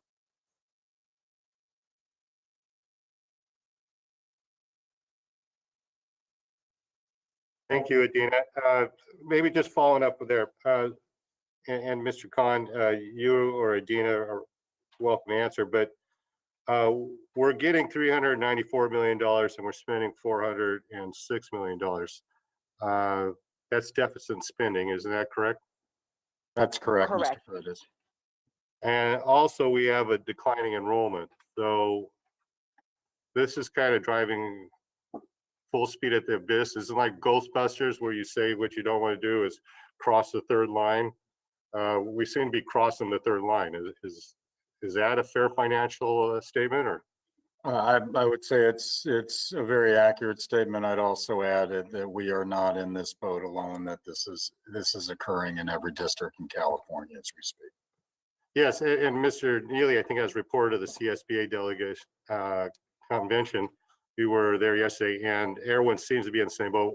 Fortunately, most of them do not have our reserves. That I'd like to thank staff for there. That seems to buy us a little bit of time, but it does seem to be that there are bad things coming. And if we go back to one slide that shows our reserves dropping drastically from about $90 million to $56 million by the end of 2023.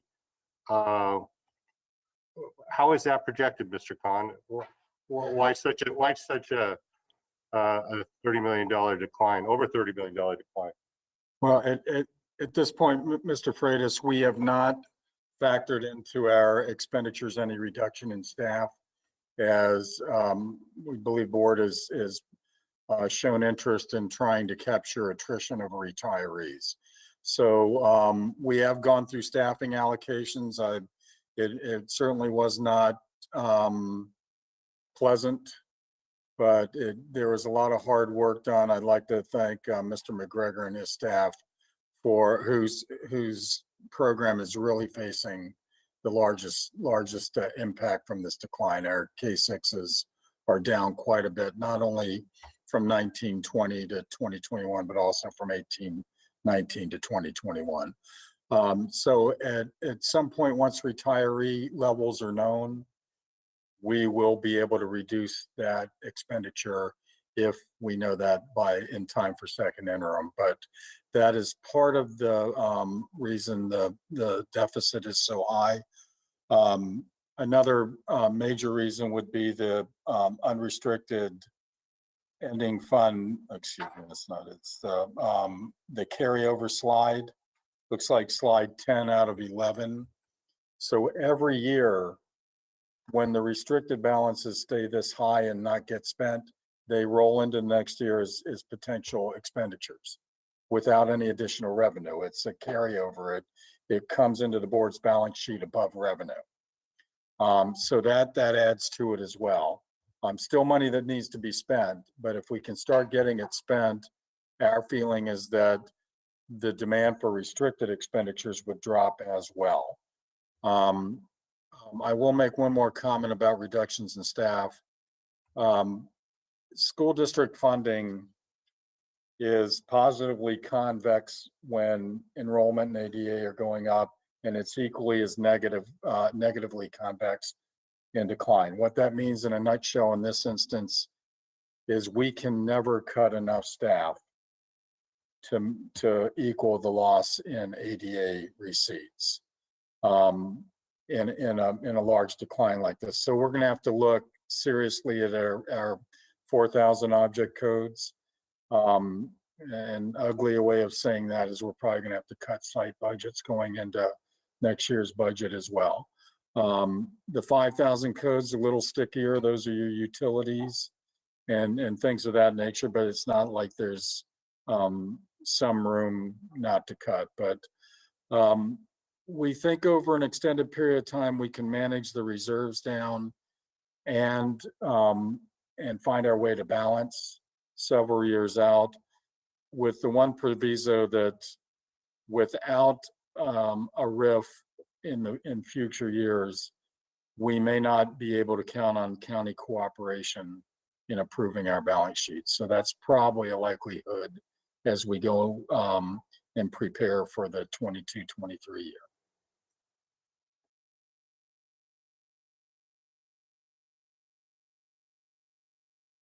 The county may not approve our budgets. As we get into forward years, if we try and capture the attrition of retirements without a formal RIF in place, that's very true, Mr. Freitas. The county may not accept us leaving these staffing expenditures in our balance sheets and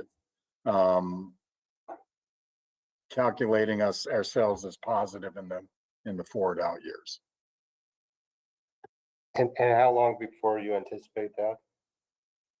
I think going into next year's budget, we're probably going to face the need to prepare for some type of RIF.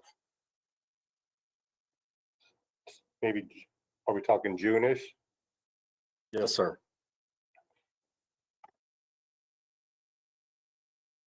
Anybody else want to be president?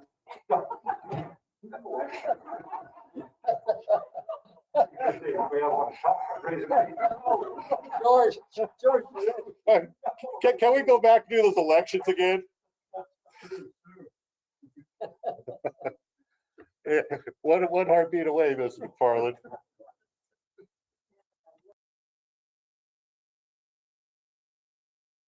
And one of the other problems that we're facing is that in these type of situations, we also cannot anticipate the retirements or individuals leaving the district, that when times get tough, people hang on to their positions longer because of uncertainty and health concerns and everything else. So our normal rate of attrition is probably not to be expected, and we're probably looking at lower rates of attrition. Yeah, the actual staffing reduction that we've discussed with Mr. McGregor and his team is substantially lower than our normal rate of attrition, for what that's worth. So. Dr. Washer, you want to put a bow on this? Certainly try by saying that, Mr. President, members of the board, it's because of the board's diligence with financial matters that this district has been able to avoid a reduction in staff up to this point, even going into next year. So I just want you to know that because of your efforts and how you have handled the finances of this district, especially over the last few years, we have been able to maintain the staffing that we have and not had to, and been able to use that strategy of natural attrition rather than laying off staff. But as Mr. Khan has pointed out, we are uncertain how long that can hold out. So there is a reality that next year we will be preparing for staffing reductions. But because of your efforts, we have made it thus far. And thank you, Dr. Washer. And those are very positive comments. My one last question: how do deferrals factor into this? At this point, we have two items ahead of this where we'll discuss that more in depth, but we are preparing for a trans through the California School Finance Authority. The item the board will hear in just a second is more than likely a fail-safe, just in case. There is some possibility that both our reserves and the added state revenue may eliminate the need for us to borrow any money through the CSFA trans. So short answer to your question, Mr. Freitas, it's at this point, for the foreseeable future, the deferrals have less impact than they did in prior years. In fact, as a Prop 98 recipient, this board is reasonably protected for at least 1 year out. Of course, governmental agencies outside that are funded outside of Prop 98 are going to start to have a more difficult time.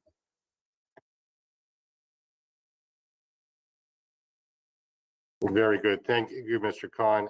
And thank you to everyone involved in this. Thank you, Adina. Thank you, April.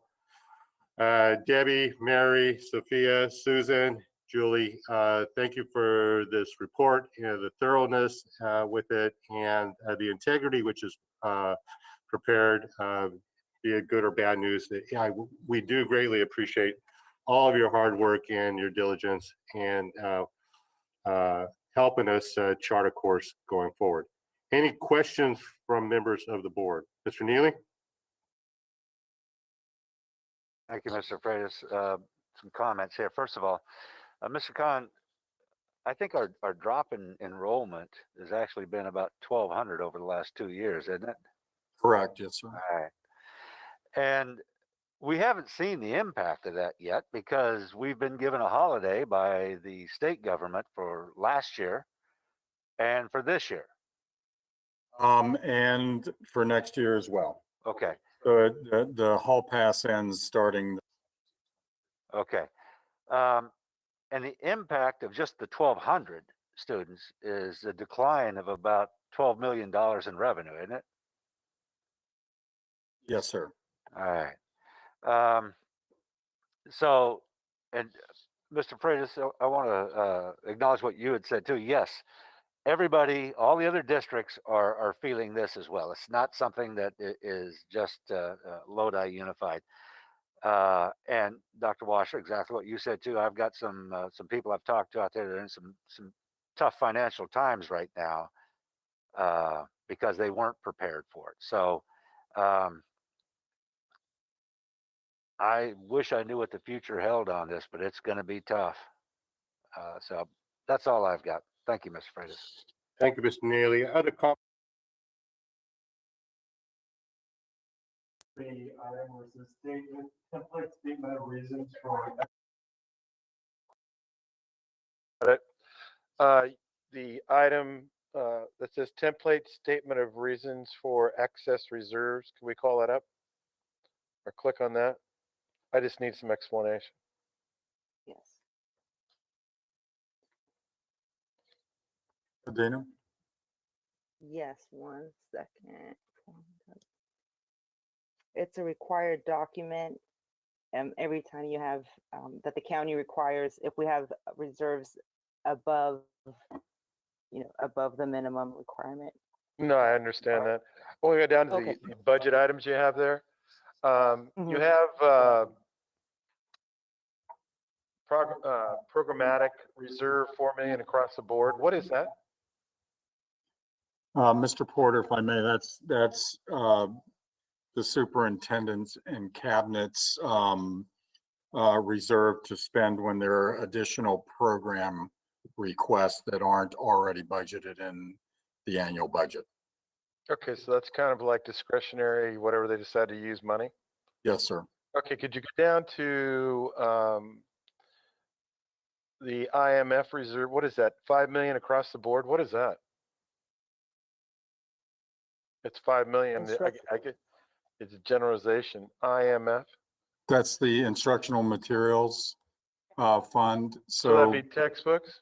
This is typically where we hold balances to pay for future So textbooks. we're spending on $5 million a year on that? Is that correct? No, sir, this is a reserve. It's just sitting for when Mr. Solly and his team need to Okay. meet some type of state requirement to add another curriculum. Now you're retaining recruits. That's 9 million a year.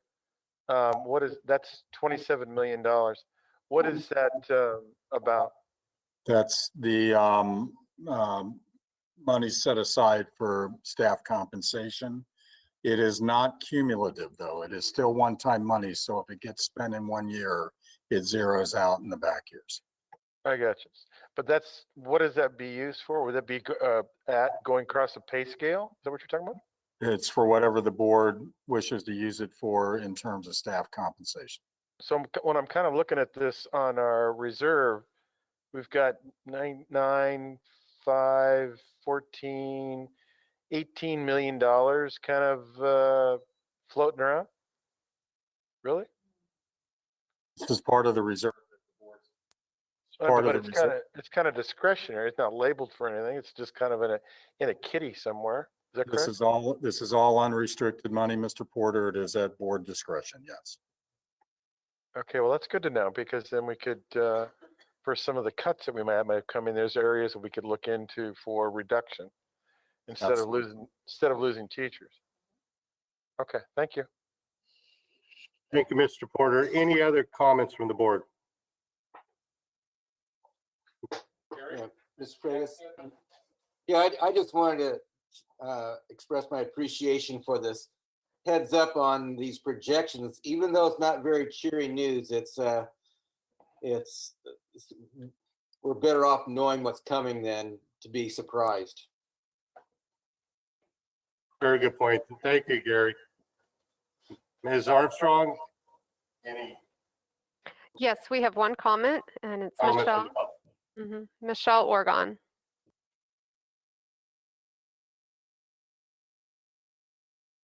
All right, Michelle, go ahead. You're on.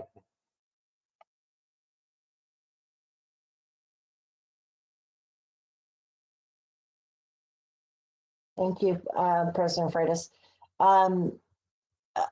I know there have been some questions and ideas that have come to the board, and the board has mentioned in the past with regards to looking at what kind of savings and cuts they could make. I believe it was 2-3 board meetings ago that a board member mentioned a golden handshake, and we see that some of our neighboring districts looked at what cost savings that they could make on employees that are nearing retirement, and how many they would need for those cost savings and going in, so that they are keeping then teachers that are beginning their careers, and those that are thinking on the edge of retiring, maybe giving them the opportunity to retire early.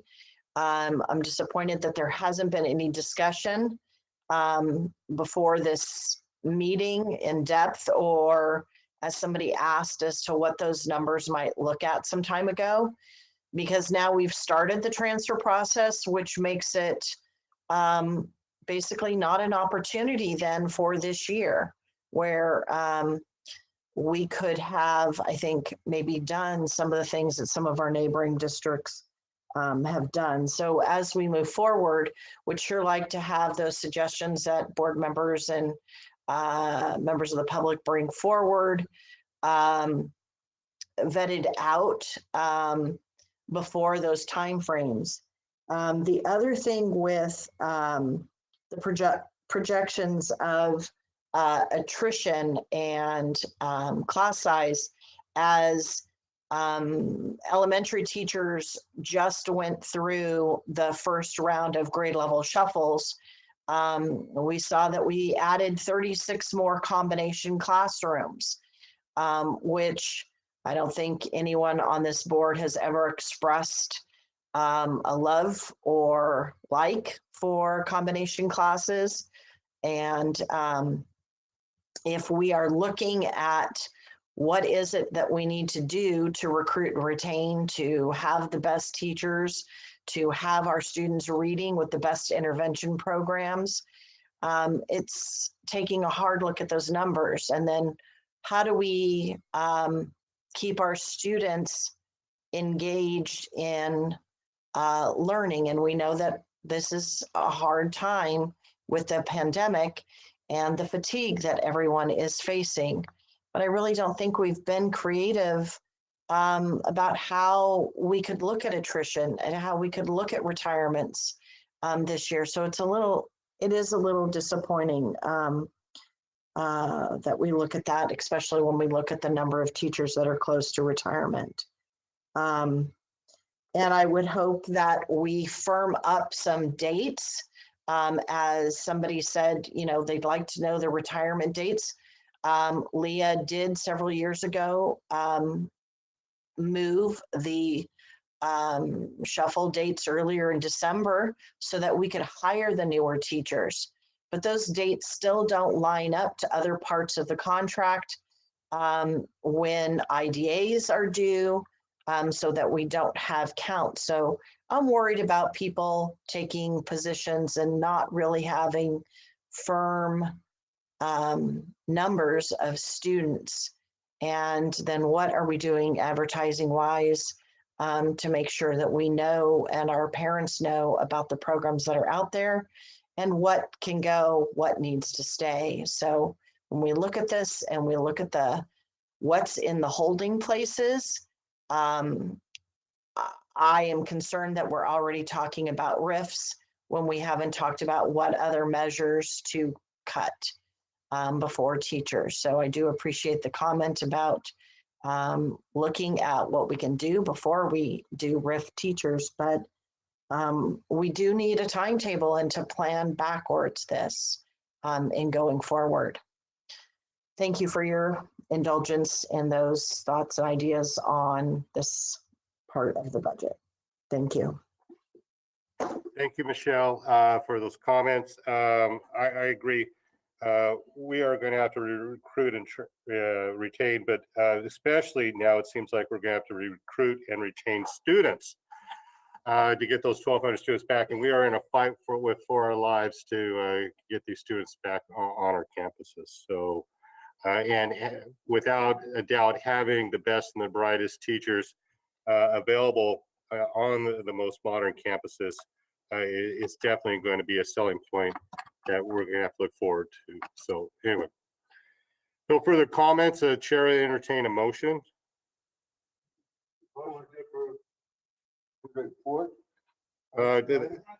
My agenda says other action item, Mr. Nava, but I could be completely wrong. Okay. Motion by Mr. Nava, second from Mr. Heberly with the motion. Thank you. Yes, not doesn't only help with mumbling. And who's second? Thank you, Mr. Neely, for your second. Call for the vote. Mr. Knackstead? Aye. Mr. Neely? Aye. Mr. Heberly? Aye. Mr. Nava? Aye. Mr. Porter? Aye. Ms. McFarland? Aye. Mr. Freitas? Aye. Other action items, OAI1 passes 7-0. Item OAI2 regarding budget overview for parents. Mr. Khan? Thank you, President Nava, members of the board, Dr. Washer. President Freitas. That's $1 in the kitty. All right. Begging the president's pardon. Thank you, President Freitas, members of the board, Dr. Washer. Yeah, you know what, your red face more than makes up for it. So yeah, I'll donate the $1 for you. You may have former President Nava. Yes. Yeah, right. Luckily, I'm off camera. The board may recall this LCFF light report as the former LCFF report that accompanied the LCAP. Of course, all timelines on LCAP were really sullied and twisted and turned as a result of COVID. But again, I'd like to welcome the board's director, Andres, to the microphone to present the parent report. Hello. Oh.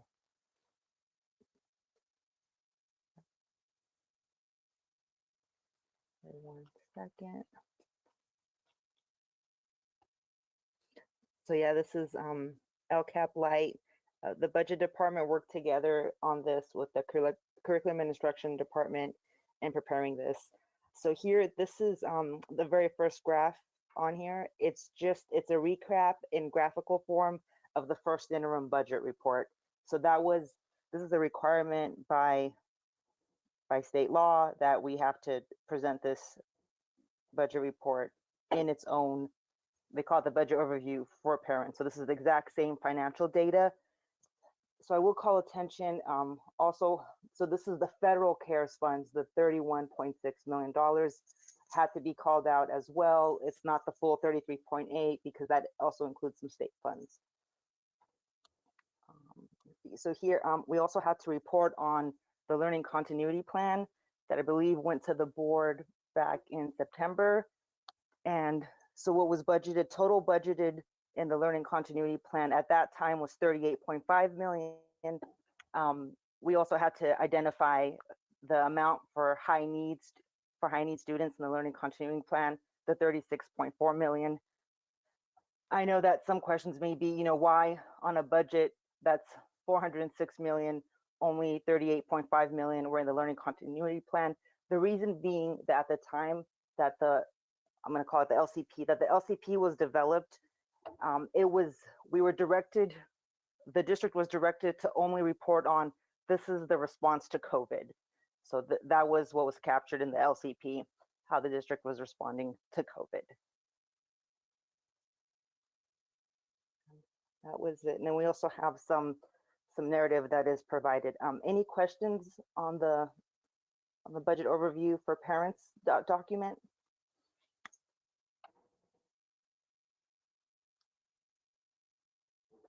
Any questions from the board? No questions from the board. Any questions from the public? Ms. Armstrong?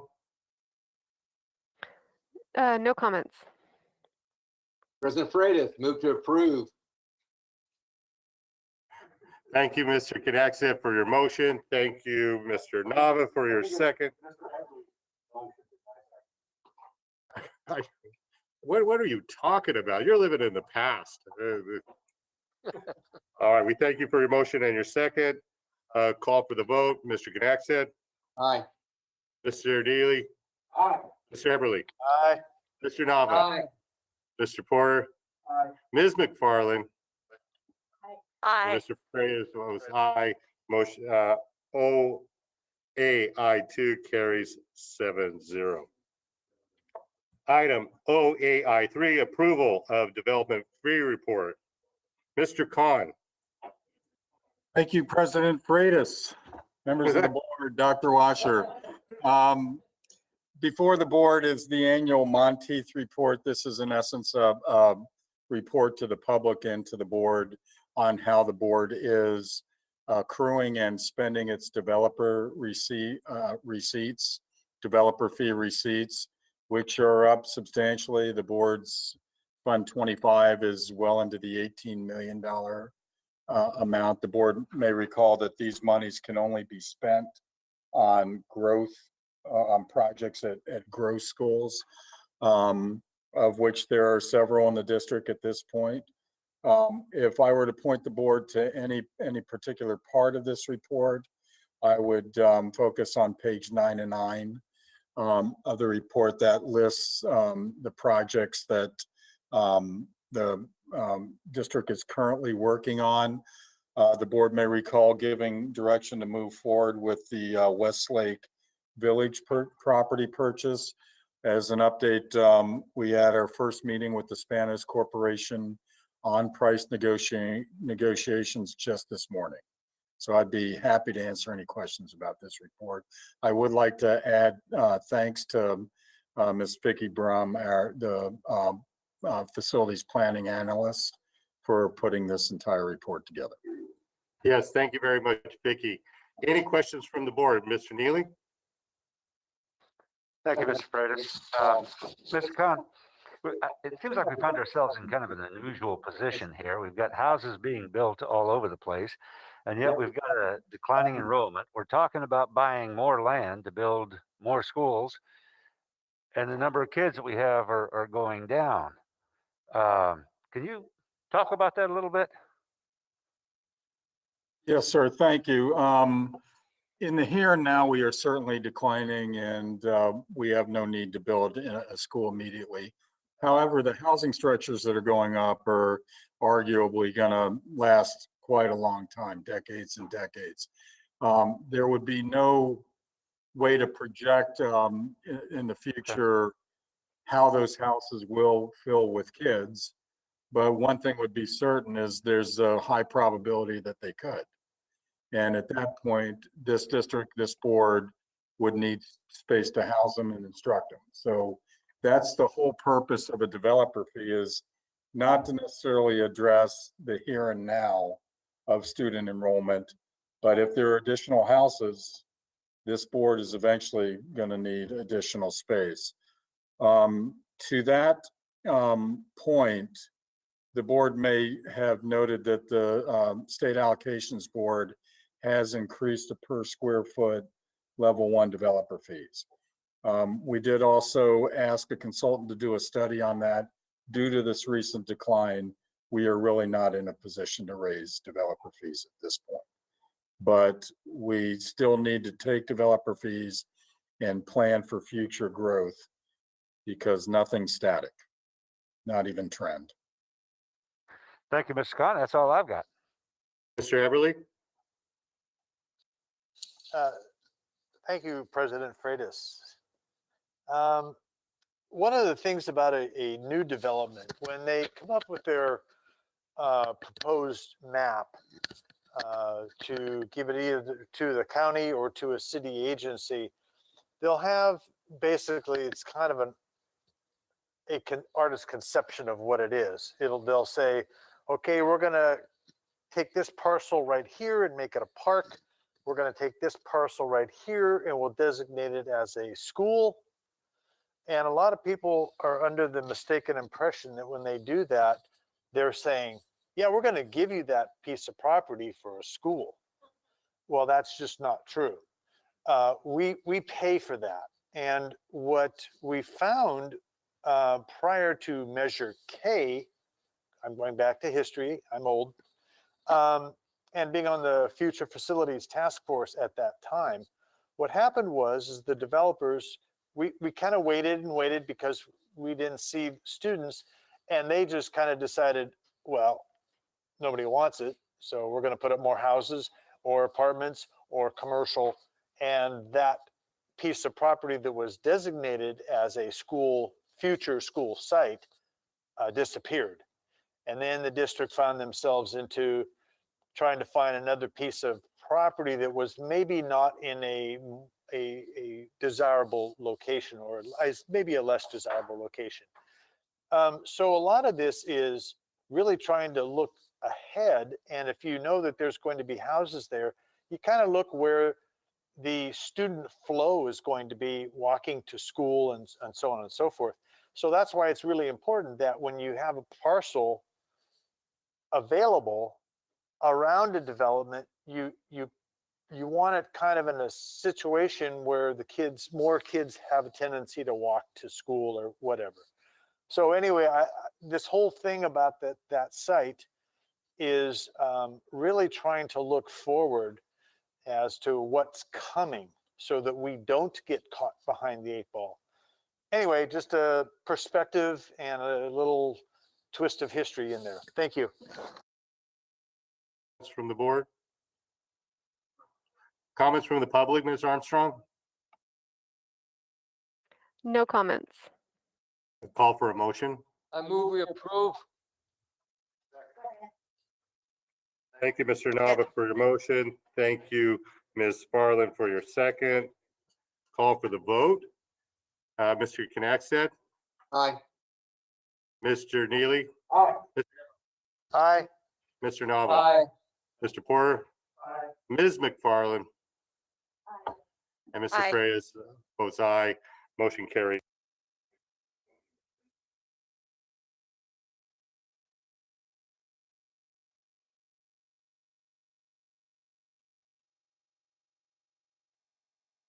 Item OAI4, participation in the School Finance Authority state aid.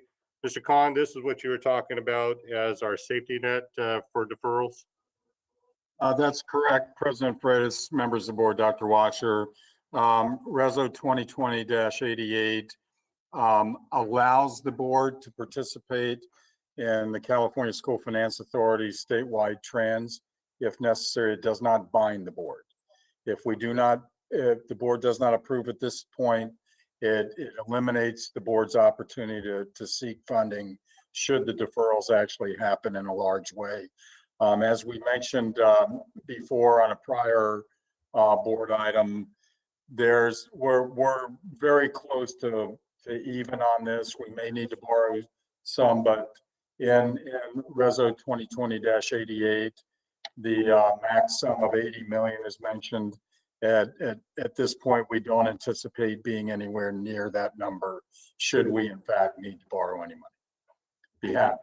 Also like to inform that the senior controller director, or senior director controller April Juarez is also on the line if there are any questions.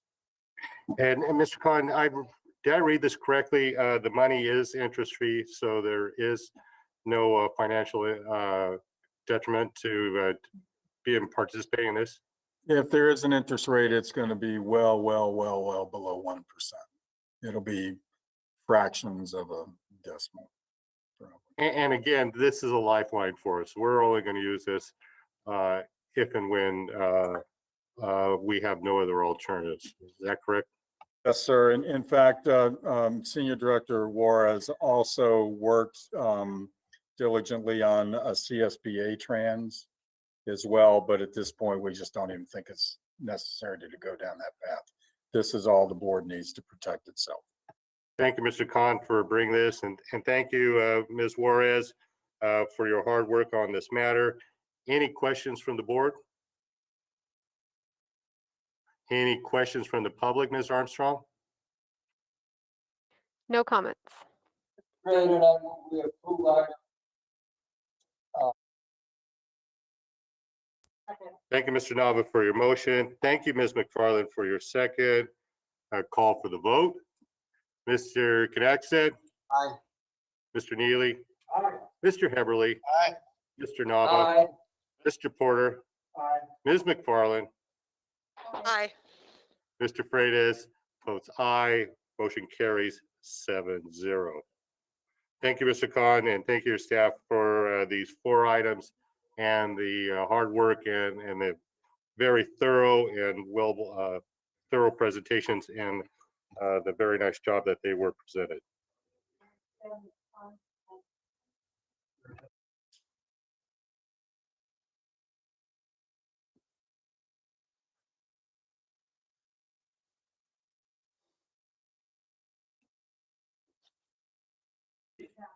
The man who put 30 consent items on our agenda. We're wasting time. Let's finish the agenda. Item OAI5, tutor.com online academic tutoring service. Dr. Sally. Thank you, President Freitas, members of the board, and Dr. Washer. This is a program that will be proposed to provide additional supports to students in addition to current efforts in our classrooms or in our schools to support students in tutoring after class as in use of our learning loss mitigation funds. These would support this program. The students, we have learned locally and even national stories recently, grades are suffering, and there is certainly learning loss occurring. So this is an opportunity to provide some after school supports, even actually 24/7 supports, in addition to the programs we provide at our schools in the Bridge program and other tutoring efforts.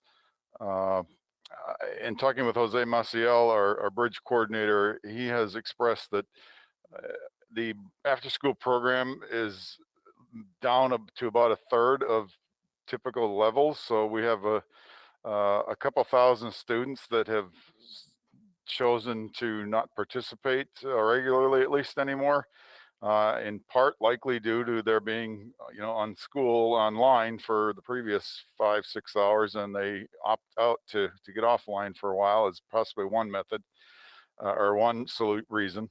He also mentioned that a lot of those students that are coming are not necessarily coming for academic tutoring, but they're coming for social emotional connections and support. there is certainly academic tutoring still taking place. In fact, we have 149 teachers teaching across the district in some capacity with the Bridge program. There are some other sites that don't have a Bridge after school program, and there are some tutoring efforts happening there as well with our teachers. I'd bring to the table Millswood Middle School, actually, and trying to serve their students, has recently moved to a 7 to an 8 p.m. tutoring time, because that's when students were more willing and able, and parents were actually seeking that as well. So they're being creative in serving our students after school. And so teachers are also, though, themselves overloaded, and it's difficult for them to continue to provide support after hours. The migrant ed is in a similar situation. We have migrant ed funds for after hours support, and we're finding it difficult to staff that currently for reasons I've already covered to some degree. So it brings to this tutor.com potential solution here is they offer tutoring they have almost 4,000 tutors in their network, and they're available 24/7. They cover the depth and breadth of coursework, and they are connected online. In the agenda item, there was a website. I don't know if you were able to click on it, but there's about a 5-minute video that does a good job kind of explaining the process of what the students do to connect with a tutor. And I was able to contact some districts that utilize the program and have actually utilized it for many years, not just during COVID. They report, those being LA Unified, Area 4, and then Antelope Valley. Antelope Valley actually offered me access to their reports, their monthly reports, so I was able to review when the students use the programs and for how long. Typically, the sessions are usually up to 20 minutes, usually not longer. But the data showed over a couple of years that they've had it, students logged on, as many students typically that logged on from 6 a.m. to 4 p.m. as from 4 p.m. to midnight. And there was, even on weekends, every Saturday, Sunday, students logging in. It was less, but in their situation with 12 high schools, there would be a couple hundred students on the weekends that would at least connect for a few minutes. A benefit is that when a student calls in, if they get their problem resolved in 9 minutes, we only pay for 9 minutes. So they're technically on call, but you're not paying for the on-call piece. You're only paying for the time you're utilizing that service. And again, this is meant to be in addition to our other efforts with our staff, and the benefit being that we don't have to create the system of 24/7 scheduling or the platform which they utilize to deliver this tool. Students, and again, just to summarize, the students log into a website and they can choose to have a call, or they can use audio support. There isn't video to video support provided, and they have an interactive whiteboard. There's an opportunity to have the live support. There's also a library of video tutorials, and there's also a drop-off feature for Writing Center to get support on your writing assignments. So in a nutshell, that's the rationale for this agenda item, to utilize our learning loss mitigation funds to help our students with their learning difficulties, and to complement what we already do provide after school by our staff members. So if you have any questions, I'll be happy to entertain them. Dr. Sully, who are the instructors I understand this is the Princeton network. Yes. But who are they? Are they teachers? Are they students? Are they? As I mentioned, there's almost 1,000 in the network, and they're anything from teachers to college students to professionals in the field that want some side money. You could potentially get into a calculus session and be online with an engineer or a grad student. You could call and get a geometry teacher from a high school somewhere. It's like I say, there's thousands of tutors, and they schedule them based upon what they have learned over the 20 years they've been doing this, when they see the peak time coming. And so the wait response is on average less than a minute when you make a contact. And how long will our commitment be if we sign up for this? This proposal is for 2,501 hours because there is a price cut at 2,500. The contract would be for a year, but really it expires when you utilize your hours. I have heard from the company that, you know, if you don't utilize your hours, they extend it into if you renew your contract. But in the districts I did talk with, they've always consumed their hours. So it's really the number of hours you purchase that's kind of the deadline, as opposed to the calendar that you're contracting for. Very good. And that 2,501 hours, that is going to put the district on the hook for how much? It's about 82,000, I believe, or 84,000. The rate is at $33 an hour. The board could choose to reduce the number of hours, and if so desired. The other, I also looked at other companies, Schoolie and Club Z. They both were almost twice that rate. They were closer to $60 an hour. And when can this start? This could start after the winter break. It could start right out in January after the winter break. The sign-in is the nice piece about the tool, is that it can be signed in with a Google sign-on. So it's not a big issue to create accounts as with some entities. So we could get a Google connection and a single sign-on. Very good. And I did watch the 6-minute video. It was very, very informative. And if anyone hasn't seen it and they want to know anything more about this, I can't recommend it enough. So any questions from the board?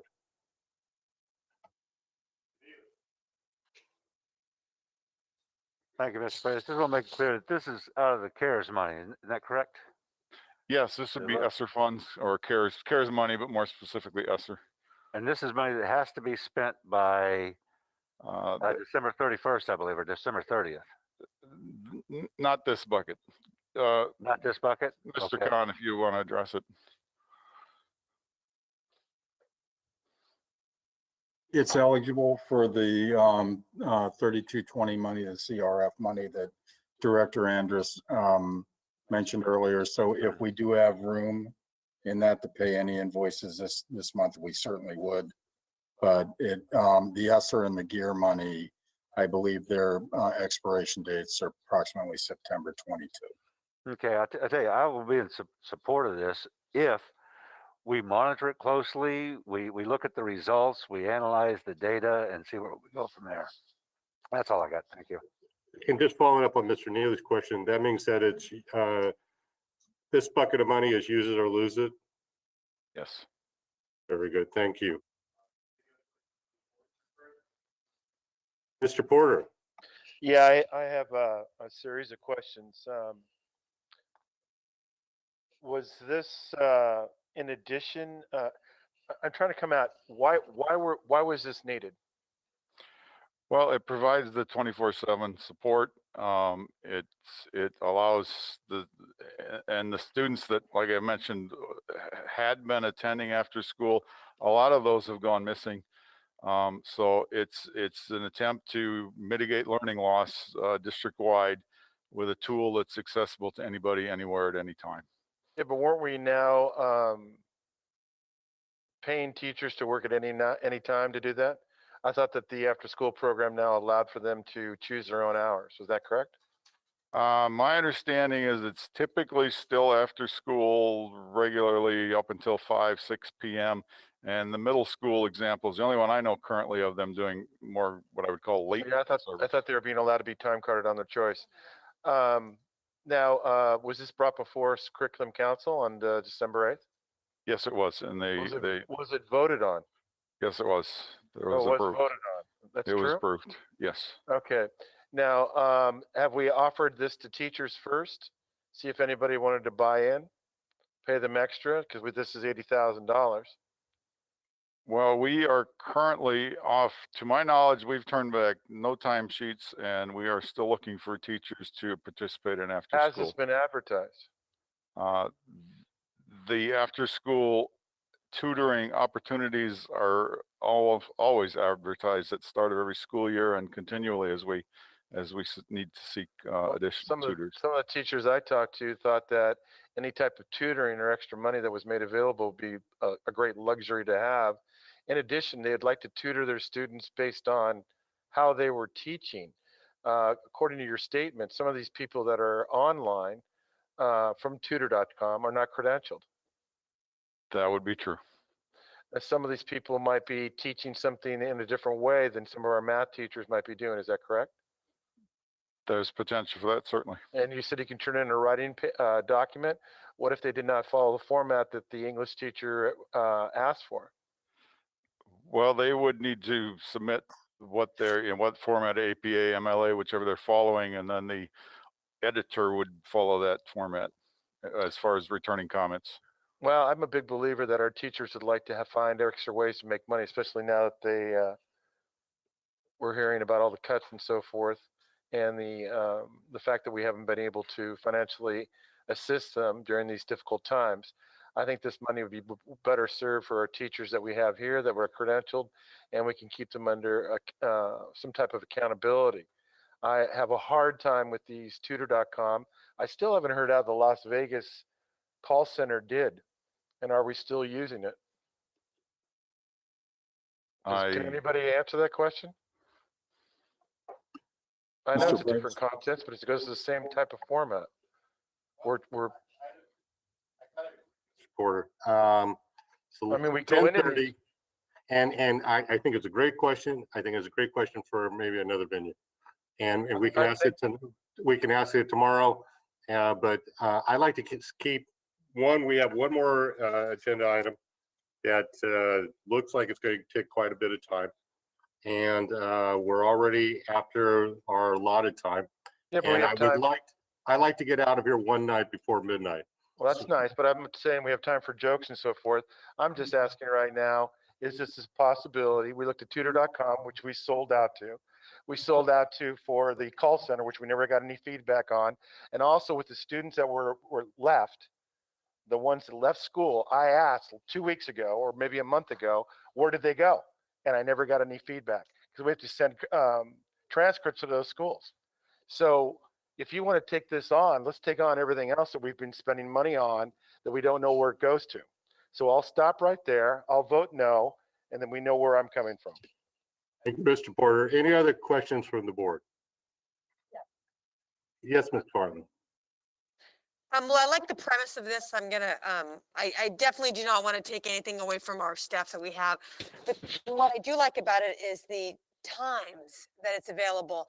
And I don't know that one of our teachers to be ready for the next day would like to go on at 11 o'clock at night and tutor, say in math, and especially when we're in the COVID, when we're on distant learning. And as we know, students are on doing homework at all hours and viewing lessons at different hours. I would hope that we would have checked with our teachers, or at least somehow found out of what was available and what they would like to have expanded on before we jump into this. But I do like the premise of this, and I like the thought behind it. I do know there's a lot of really good tutor companies out there that are not necessarily run by credentialed teachers, but qualified grad students and retired teachers. So I would love to know the background of the people that are interacting with our students. But I can get behind this because I like the different times. I'm in favor of it, but I would like more information. Very good. Any other questions? Thank you, Ms. McFarland. Any other questions from the board? Not really Yes, a question, but I got, both Mr. Porter and Mrs. McFarland stole my thunder. I have a concern that we're not utilizing our teachers fully if they want to do it. At the same time, as Mrs. McFarland just said, I really love that on-demand service. And because of that, I guess I'm willing to give it a shot. Thank you, Gary. Comments from the public, Mr. Nava? Yes, I have a question on the funds.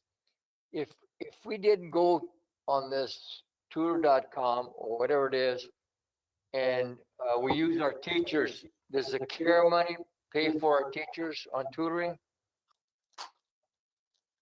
Good question. Yes, sir. Anything involved in learning loss mitigation. They do pay for the Yes, care. sir. Again, one point that Courtney brought up is the teachers that are teaching the subject, they have some continuity on teaching that subject, as opposed to getting a tutor in there and then he comes from left field instead of right field and that type of thing. That's my concern that I have with that. Otherwise, I mean, anything that's available for students to advance in their learnings is an asset, but I don't know if this is a good thing from going out of the district and not using our teachers. Thank Maybe you, Mr. Nava. Any other questions or comments from the board? Yeah, I do, actually. Mr. Freitas? Yes, Gary. Sorry, but if we have this program, if we go ahead and purchase a program, is there anything that will keep our teachers from continuing to tutor and be paid for it at the same time? No, and if other teachers wish to tutor, I would recommend they approach their administrator, the after-school program coordinators. And this is in no way to remove any of that. And if we can expand that, certainly support that as well. Okay, thank you. I'm good then. Thank you, Mr. Nassett. Mr. Neely? I am so sorry. I know you want to move this along real quick. This is one of those things that's really good for some of our Title I kids during the summer and things like that. We can press something like this where they can log on anytime. And a lot of times on our younger kids, we're talking about things like multiplication, learning basic division, learning sentence structure, that kind of thing, which is the same no matter where you go. So there's a lot of benefit in this, and that's not to take away from our teachers. Tutoring is the best, but when we start getting during the summer and all those times on breaks and all that, I don't know that we can fill it. This allows us to fill a gap, and we can give it a try. We got the money. Let's give it a try. It's just CARES money. Give it a try. That's why I said I want to see the data on this when we come out. And that's all I've got. Thank you, Mr. Freitas. Thank you, Mr. Neely. Any other questions from the board? Comments from the public? Yes, Ms. we have. Armstrong? We have one, Michelle Orgon. Okay. All right, Michelle, you're on. Thank you, President Freitas, members of the board. We were quite surprised, and I have to tell you that I have heard from some curriculum council members that they were told that they were short tutors when they voted on this. I can tell you from putting out a survey to our members, as you see that this is for 4th grade through secondary. Currently, what they understood was it was just for secondary schools. When we surveyed our members, a quick couple-day survey, a third of our membership, 44% of our secondary teachers said that answered the survey said they were interested in tutoring, that they would do late nights, they would do weekends and do breaks. 35% of our elementary teachers who answered the survey said they were interested in tutoring hours.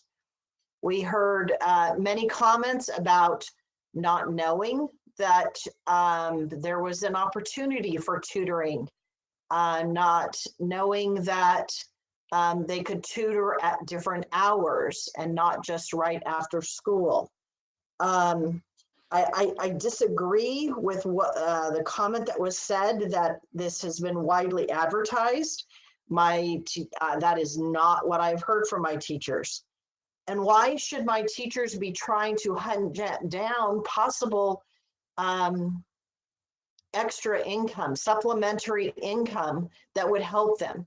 As you know, under COVID, many of them have lost income that they normally would do. They're having a hard time making ends meet in some situations because they had counted on certain site stipends, certain intervention times, certain tutoring that they had at their site. And those tutoring positions have not been widely known.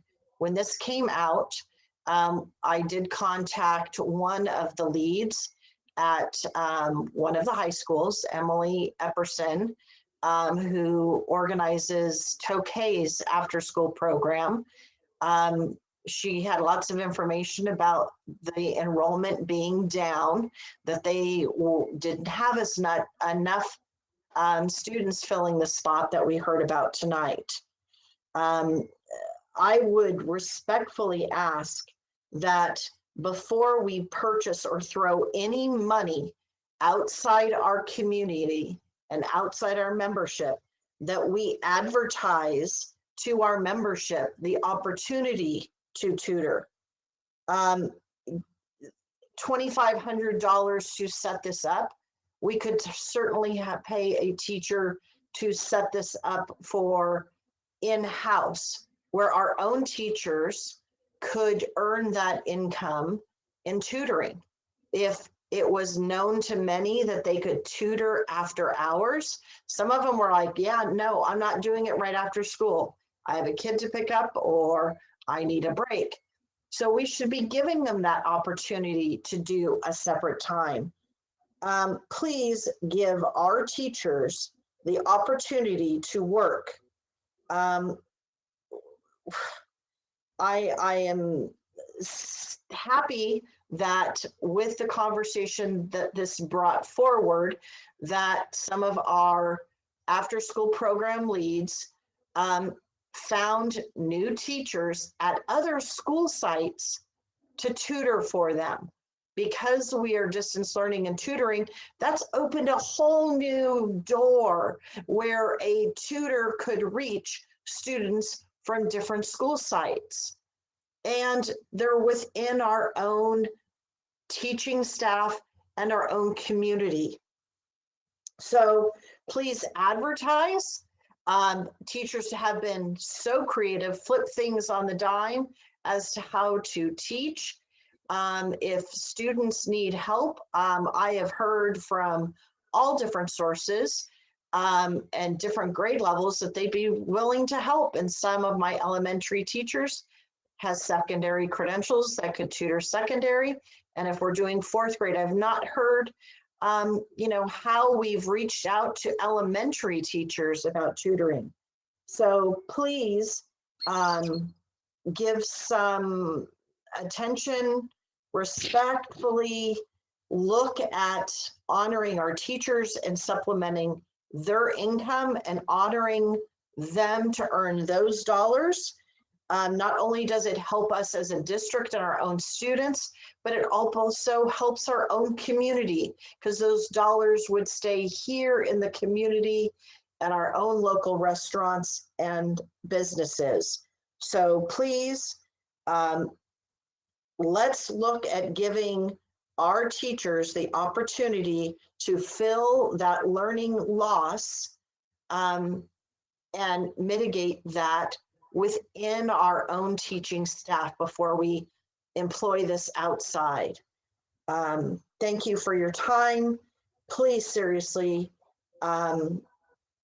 give our teachers the opportunity to, in some cases, make their income closer to whole that they have not been at while we've been on the pandemic, distant learning. Thank you. Very good. Thank you, Michelle. There clearly is a need for this, especially with, we have an open mic. Sorry, that's me. I got it. We hear about the decline from students and from distance learning.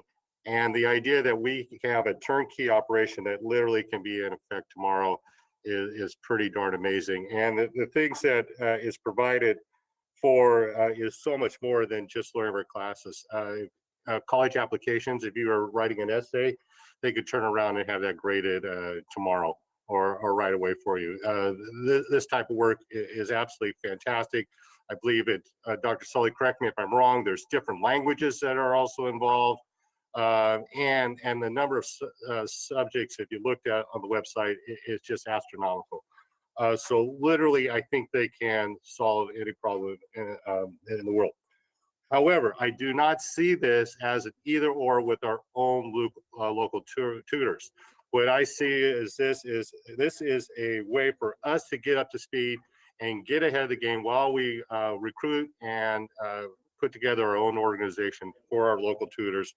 Because I like Lodi kids being taught best by Lodi students. But in the meantime, while we get this up and running, especially, I hate saying this, but $82,000 is a drop in the bucket in today's world, that we can get this thing done. So I am going to support this. And if there's no further comments, I'm going to call for the vote. So is there a motion? Move to approve. Thank you, Mr. Neely, for your motion. I second that, sir. Thank you, Mr. Nava, for your second. The reason I'm doing this seconding is because the tutoring is still available to our staff. There's some jobs that's in lieu of it. This is in lieu of what they have. So, are they limited, Dr.? I don't think so. I believe that we can go through the CARES program. It's on there right now. ASB budgets are limited. Mr. Khan, is it limited? The gear and ESSER money, I think we still have $10 million to spend, maybe $9. All right. So with that, I'm calling for the vote. Mr. Knackstead? I'm going to vote yes. Mr. Neely? Yes. Mr. Heberly? Mr. Nava? Aye. Mr. Porter? Ms. McFarland? Yes. Mr. Freitas vote aye. Motion carries 6-0. We are at 10:30. 6-1. I'm sorry. You will never be a zero in my book, Mr. Porter. Item OAI6, expansion of remote learning opportunities. We're at 10:30. Do we think we can get this matter done, or can we do this another night? All right. Dr. Washer. Thank you, Mr. President, members of the board. This is a follow-up to the report item that was shared with board at the last board meeting in response to the board's interest in providing another option for families next school year on a digital option remote learning. Current options, of course, we have our independent school, which is a traditional independent study model, which is asynchronous. We also have the new Valley Robotics program, which is geared towards individual needs and individual family situations, whether it's live in class instruction, online, or a combination.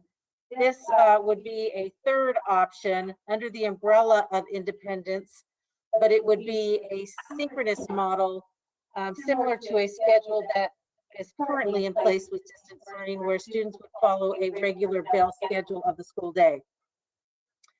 Have to be realistic that this is a cost item, that this will cost money.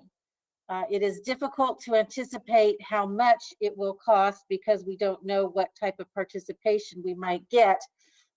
So what we would suggest, if the board is interested in doing this, is to have a cap on participation, at least at this point, so that we can plan accordingly and we can contain costs as much as possible. Depending on the students who are interested and what schools they come from, we could capture FTE, current FTE, so it may not be all additional FTE, but we can't predict that because we don't know where the students will come from, which school sites, and if it will equal a class, and then we can capture that FTE.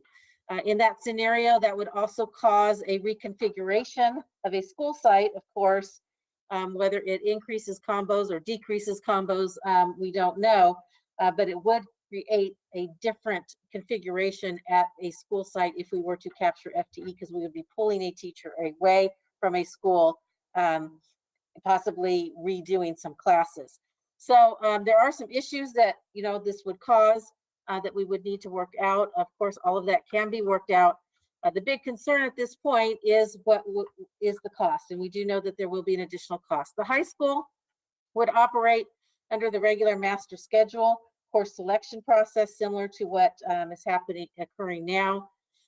It could be done with 120 contracts. It could be done with dedicated teachers. It would again depend on the enrollment or the participation rate and the courses that would be offered. We would not be able to offer all courses in this manner. Of course, there would be some CTE or other type of specialty courses that would not be able to be offered in a remote manner. Students who choose this option for next school year, but then change their mind, or parents change their mind, in the secondary world, of course, that would result in schedule changes. For elementary, we would not be able to hold a spot at their elementary school. So a student participates in this as a third grader, changes their mind. If there is room at their home school in a third grade, of course, they would get that spot, but we cannot guarantee, we cannot hold that spot. That would create way too much of a cost in FTE. So I don't want to repeat what was shared at the last board meeting. A lot of this is similar. Certainly Jeff and Scott are available to answer any questions, but if the board is still interested in pursuing this, we would need to know tonight so that we could start advertising to families and start getting signups. We would request that the board be okay with a cap. We would be thinking in the secondary, maybe 60 students per grade level. At the elementary, maybe 2 classes per grade level. Otherwise, we think that the cost may be completely out of reach. So in light of the conversation that we had earlier in the meeting with budget and what the future may hold, please understand that this is going to be a cost item. I know I did that fast. I'm trying. So Dr. Washer, if we impose this cap that you're suggesting,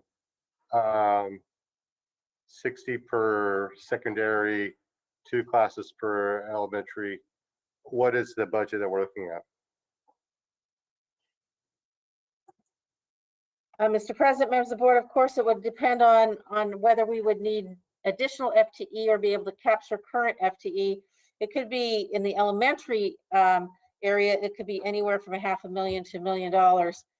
Secondary would be much less, I believe, if we could work out through the regular master schedule process, and if it were 120% contracts were available to us. Of course, that's dependent on the teacher, but I can have Jeff or Scott answer the specifics, but it's hard to predict, but it would be for the elementary at least 500 to $1 million. Scott, is that what we talked about?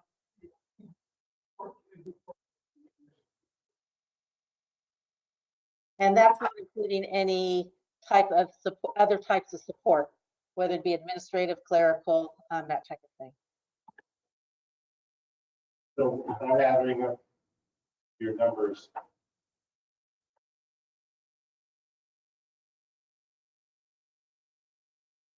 we're talking about less than $2 million.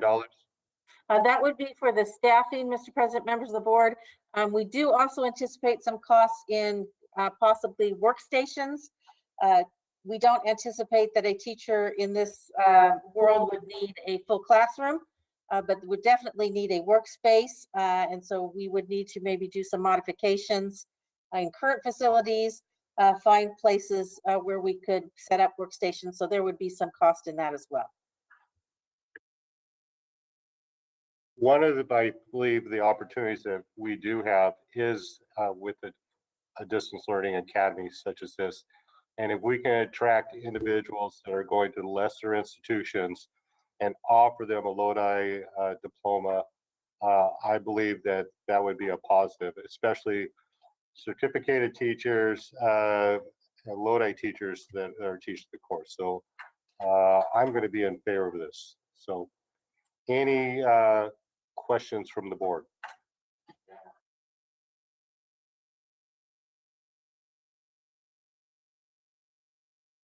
I think it was at the last board meeting at 10:10, I said, this is not the time to start a talk about establishing a distant learning school.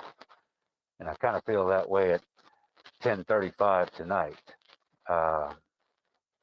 And in general, everybody here who's worked with me knows that I'm really in favor of this kind of thing. I mean, I really think there's some potential here. I am concerned about the cost. I'm concerned about the number of students that can go there. I'm concerned about, I'd like to know what your marketing plan is for this. One of the things that since day one I've been wanting to go after are the homeschoolers. And this would be a perfect thing for them, but how are we going to market that to them? This could work out for a lot of kids. I know you have to, I know you say you have to know tonight, and I understand that. But I still think we need some more discussion on this. I'm not going to vote no on it. Whether I abstain or vote to support it, I'm not sure at this point. And Dr. Washer, follow up with Mr. Neely's comments. What if we just approve you to keep going forward without getting to a point of no return where we're advertising? That we firm this up and we have a more realistic model of what we're buying into. Mr. President, members of the board, a couple issues. Absolutely don't want to pressure board into making a quick decision if you don't feel prepared to do so. Just some things that we would need to deal with would be getting in time for transfer process for teachers. There's a timeline for that. Course selection for secondary, there's a timeline for that. Developing the master schedule, of course, there's a timeline for that. So we would be up against those kinds of things. Don't know if other cabinet members are thinking of things that I'm forgetting. Ready? Okay, those are the kinds of timelines that we're looking at, trying to match up with that. We're scheduled to meet in January on the 12th or the 19th. January the 19th. 19th.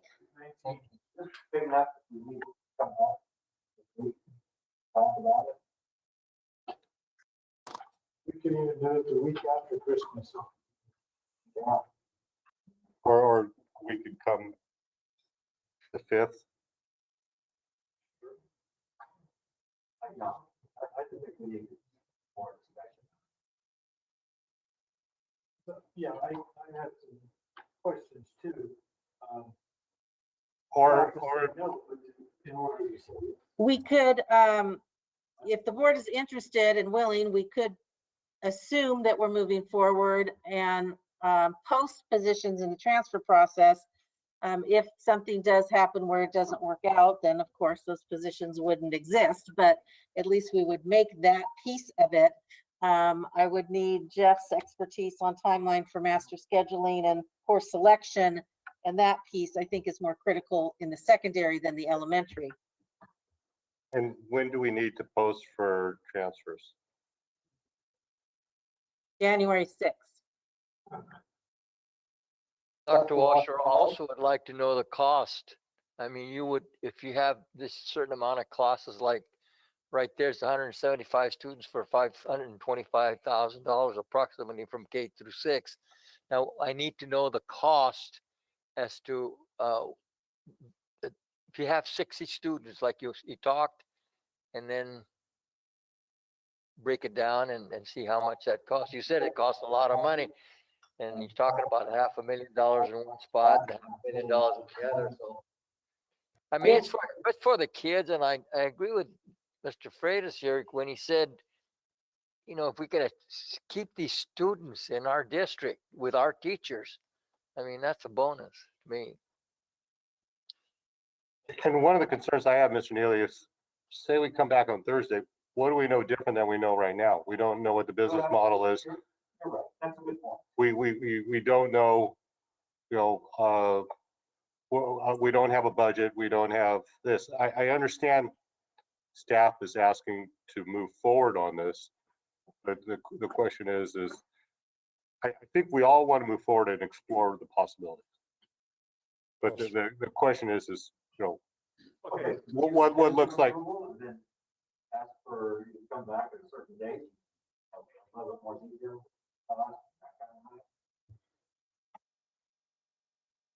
I do want just to say that we're asking if board is interested in moving forward. Yeah. Mr. Freitas, this is one of my concerns is that we come up with something that deals with curriculum and developing, trying to add more kids. And we hit the bell at 10:30 on this issue where we spent all that other time on financial. With that, of course, I have concerns on administration. We have 3 administrators in there.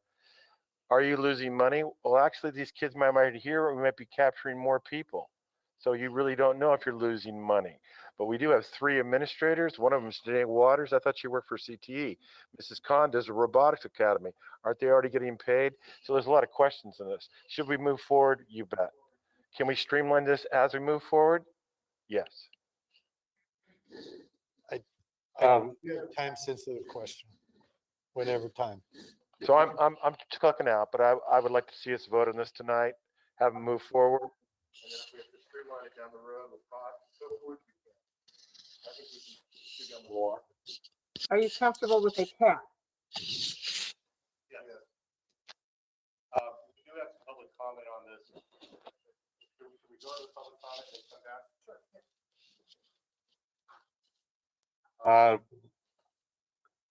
Let's hear from the public, Ms. Armstrong. Yes, we have Michelle Orgon. Very good. Hi, Michelle, you're on.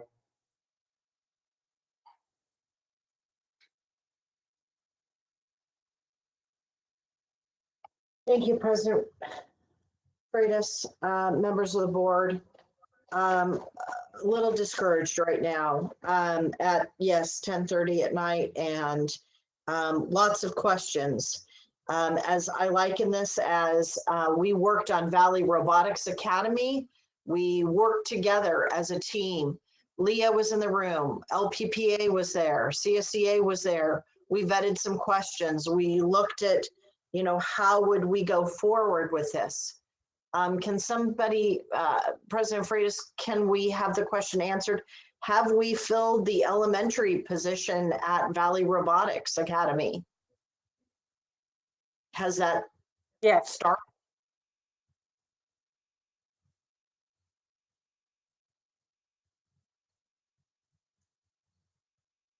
Michelle, we don't hear you. I'm sorry, do we have a teacher yet? Last time I talked to the administrator, we did not have a teacher to teach the elementary Valley Robotics, and they hadn't even gotten off the ground. Through President Freitas, do we have a teacher yet for that K-6 program? I think we do, Michelle, and you know what, I'm going to ask you, we're kind of on this one topic. I'd like to stay just a little bit more on point and not talk about Valley Robotics and other teaching positions. Well, Valley Robotics was the elementary program was something that we put together quickly. This is something that we're going for. We all believe in a digital academy going forward, but there are lots of questions. What I heard was $500,000 to $1 million, which is a big wide gap. And there are questions on here. And as we looked at starting that new school, before we had lots of questions, and yet we were able to meet and get them answered before we came to these meetings. We've not had these questions that you have asked answered. We have some concerns. When the superintendent mentioned that it's going to cost a lot of money to start this up, and there are other things that members are looking at the cost of, and they can't get, say, supplies for stuff. I'm worried about, are we overextended? So I'd like to know what specifics are for this before we go forward. And yes, timeline is an issue. What do you do if a teacher accepts that position? What would they go back to? In the eyes of principals at several sites, they already told their staff, this is a done deal, and they can apply for those positions if they were displaced. So I don't know. Has it been finalized without your vote? Kind of in a way, because they've been talking about it now for 2 weeks, but there's lots of questions about what this would be, where it would be located. If teachers are applying, yes, course catalogs have to be done before they can even start finalizing the master schedule and secondary teachers. So yes, I'm concerned again that at the lateness of the hour, this comes up and we don't have all of the answers. I guess that's all I have for now. Very good. Thank you, Michelle, for sharing those concerns with us. Further comments from the board, Mr. Heberly? Yeah, thank you. I have some of the same concerns that were mentioned earlier. One of them to me is kind of the marketing part of it. And what I don't want us to do is to have parents sign up and then pull it back. So to me, that's a prime concern. I understand about the course catalog, course selection sheets, getting all that stuff. There's a timeline. However, that all being said, I will stop and offer this. Couldn't we just do like a consensus of saying, yes, progress up to a point until we can talk about it and vet this out completely? That might keep the ball rolling with caution until we can discuss. Just a thought. Dr. Washer, I like both Mr. Heberly's ideas. What about marketing? We could probably save marketing for last until we have a better idea of what we're looking at. I do, and I also like the idea of, do you need a formal vote tonight, or do you a consensus of board direction would be sufficient? Mr. President, I do think that board direction is fine. Just there's always a concern when money is involved, especially this dollar amount, potential dollar amount. It is always best to have the board take formal action, but we certainly can move forward with the understanding that the board is interested in this, but it's not finalized. The only thing that we would need to keep in mind addresses Mr. Heberly's comment that if it is not something that is a for sure done deal, I'm not sure that parents will commit pulling their child out of a current school into this if they don't know that this is really going to happen.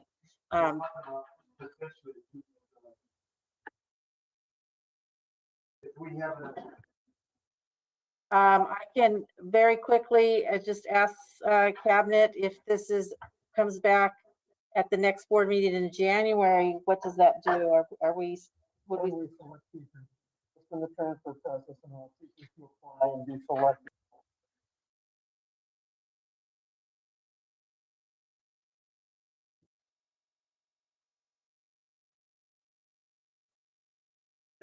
Oh, on your ear. There you go. Can we post these positions? Yeah. Can we move forward, post the positions in the transfer process, allow teachers to be considered for this, selected? That would probably happen during the month of January. Posting would happen at the beginning of January, right when teachers come back. That's the operative thing, to make sure that we allow all of our teachers the opportunity to be considered for this. So I guess I'm asking the board for consensus of whether we allow staff to proceed with this, that we do want to put a cap on this, and we do want to post this as part of the transfer process there. So do I have consensus from the board as to that? Mr. Heberly, Mr. Dealey, Ms. McFarland, Mr. Nava, Mr. Porter, Mr. Connect said. I'm all in for it, so yes. Thank you. Mr. Palmquist has a comment. Yes, thank you, Dr. Washer, President Freitas, members of the board. One other piece that we might want to consider sooner than later is being able to use like the moniker Lodi Digital Academy in our course catalog. That is going to print. We have identified courses that make sense, and we've identified the courses that wouldn't make as much sense from what we've learned over this time working collaboratively with Lincoln Tech and each of the administrators at every site. We've identified those courses. We're ready to have that in the course catalog. It would just be a moniker along with the other schools denoting that, because that's going to go to press for students to get at the end of January, February when they start that process. That would be one other thing I'd ask that we can do. And if we do need to pull out, of the Lodi Digital Academy, we could, put out messaging around that. But I think it would be helpful to have that in the catalog on the front end. And it can still evolve and we can have these conversations, but that's a decision we'll have to make in the next week or two as far as going to press. Right.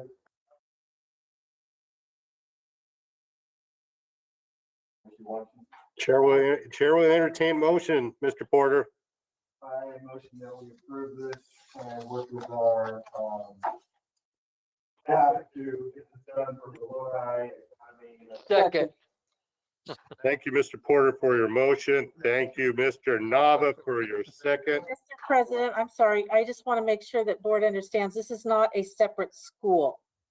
This is under the Independence umbrella. So I just want to make sure that everybody understands. Right. All right. We have a motion and a second. I'm going to go ahead and call for the vote. Mr. Knaxted. Aye. Mr. Neely. Aye. Mr. Heberly. Yes. Mr. Nava. Yes. Mr. Porter. Yes. Ms. McFarland. Yes. Mr. Freitas. Aye. Item OAI6, the Lodi Digital Academy, under the umbrella of Independence, passes 7-0. Moving on the agenda, personnel matters. Second. Oh. Call for the vote. Mr. Gedakstad. Aye. Mr. Neely. Aye. Mr. Everly. Aye. Mr. Nava. Aye. Mr. Porter. Ms. McFarland. Aye. And Mr. Freitas. Motion, personnel matters carry 7-0. Communication from our employee groups. Ms. Armstrong, which of our employee groups will want to speak to us tonight? Yes, we have three. First is Michelle Orgon. Very good. Michelle? Oh, golly. Should have given one of the other. Good evening, President Freitas, members of the board, Dr. Washer. I want to thank you for the recognition that was in recognizing the loss of our student and the efforts of our teachers at both sites and throughout the district in dealing with questions that other students have. I would ask as we go forward that maybe we can develop a committee to look at developing an EAP for our district, whether that is through several bargaining units, but this brought forward that there may be more to helping all members within our district through a crisis. So I would ask that we do a little investigation into developing one and at least having a conversation. I want to wish you all a Merry Christmas, a Happy New Year, Happy Kwanzaa, or a Happy Hanukkah, however you celebrate your holiday and winter break.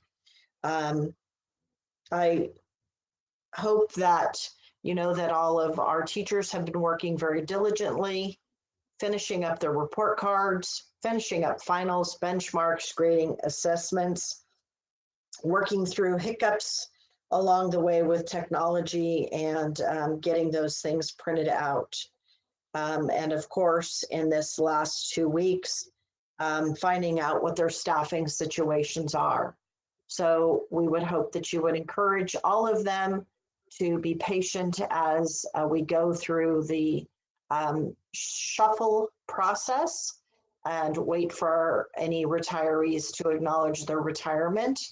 and then in the beginning of the transfer process in January. We hope that you all and all of our students have time to relax, rejuvenate, and hopefully have some space to be safe and enjoy the winter break. Thank you for your time and consideration tonight on the items brought before you. And I wish you all a very Merry Christmas. Thank you. Thank you, Michelle. Very happy holidays to you, and have a very happy and safe final exam period. So, Ms. Armstrong, who's next? Next, we have Deborah Ladwig. Welcome, Deborah. Good evening, President Freitas, members of the board, and Superintendent Washer. I'm going to assume you can hear me. Yes. Excellent, excellent. First, I want to congratulate the re-elected board members, Mr. Nava, Mr. Knackstead, and Mr. Freitas, and then additionally, Mr. Freitas for his election as board president. Congratulations to you. Thank you, Deborah. As I address you tonight, as the current president of CSEA Lodi 77, this will be my last time. I will no longer be the president of CSEA come January 1st. We have voted and will ratify the election of Randy Cordovies as the new president of CSEA Lodi 77. So he will be joining you in January. I did not plan to speak on this, but Michelle brought it up about the EAP, the Employee Assistance Program. This is something that has been very near and dear to the heart of CSEA for the last couple of years. We have brought it up numerous times in negotiations. We believe that this is a very serious matter and that it is absolutely necessary for our employees. We need help. Employees need someone that they can talk to. They need to be able to call. And an EAP program is, we just really feel that it's vital and essential for Lodi Unified. I do want to take this opportunity to thank you for your willingness to discuss and work collaboratively with me and CSEA throughout my presidency. It's something that I have truly appreciated, and I think that the members of CSEA have appreciated that as well. So I encourage you to continue the open communication and collaboration with our new CSEA president. I think you will be pleasantly surprised at his openness and willingness to work collaboratively. With that, I just want to wish you joy and robust health for you and your family in the holiday season and also throughout the new year. Thank you. Thank you, Deborah. Happy holidays to you. And we are going to miss you. You, like all of our bargaining representatives, employee group representatives, have done an outstanding job representing CSEA. You always have brought great information to us. And I know I speak for the entire board in thanking you for the outstanding job that you've done with our employees. So very happy holidays, and you definitely will be missed. And we look forward to working with Randy, just as you suggest. So thank you. Thank you. Ms. Armstrong, you promised us 3. Who's next? Next is Dean Blount. Hi, Dean. Happy holidays. Happy holidays, President Freitas, Dr. Washer, members of the board. First, I'd like to give congratulations to our newly sworn in officers. Congratulations. I have no doubt that you're going to serve our students and staff and our community well. And thanks again to Mr. Nava for your service to the district and as board president. Mr. Hebley, I want to thank you for your recognition of our LPPA members tonight and our work. Often our reward is in the work that we do with our students and the intrinsic feeling we get from that, but it's wonderful to be appreciated and to be recognized. So thank you again. As you know, our LPPA negotiations team has been working with Mr. McKilligan in the personnel department to negotiate our return to in-person instructions with our students, hopefully sooner rather than later. While we have not yet come to a full agreement, we have made a lot of progress and have only a few details to work out. In this process, I'd like to thank Mrs. McFarland for her participation in our negotiation sessions. Please know that we really appreciate your presence and participation, and I hope you continue to join us in those meetings. Pardon me. In the interest of keeping you appraised of the goings-on within LPPA, you may remember from last year we had a grievance that was filed by LPPA involving our speech and language pathologists regarding their caseload numbers. I want to let you know that that in following your final written decision, our speech and language pathologists have met with Paul Warren and Mitzi Grace. They've had positive discussions as to how caseloads are going to be counted within Lodi Unified School District. Draft language has been agreed upon that will be finalized in January. With the draft language agreement, Health Services Administration and the lead SLP, her name's Amy Lagomasina, will be working with the new calculation process to bring equity to the caseloads of LUSD's speech and language pathologists. Many of our SLPs are still over caseload numbers. They're over their caseload numbers at this time, but we're encouraged by our progress. And in this progress, we hope to report positive changes in caseload numbers into the coming year. Earlier tonight, there was a mention of EAP, and LPPA would be more than thrilled to sit down and be a part of that conversation and participate and, give our expertise into that development. In conclusion, I want to thank you for your time and your efforts, and happy holidays to all of you. Be safe. Thank you, Dean. Happy holidays. And please wish happy holidays to all of your members. Mr. Neely, do you have a CSBA? Are you serious? Delegate, would you mind if we take that up at another time? Postpone that? Let's do that. All right. The 2 hours, okay. Magic 8 Ball says that it is now time to adjourn. So all in favor say aye. Opposed? We are adjourned. Thank you, everyone, for a wonderful meeting. Drive home safely.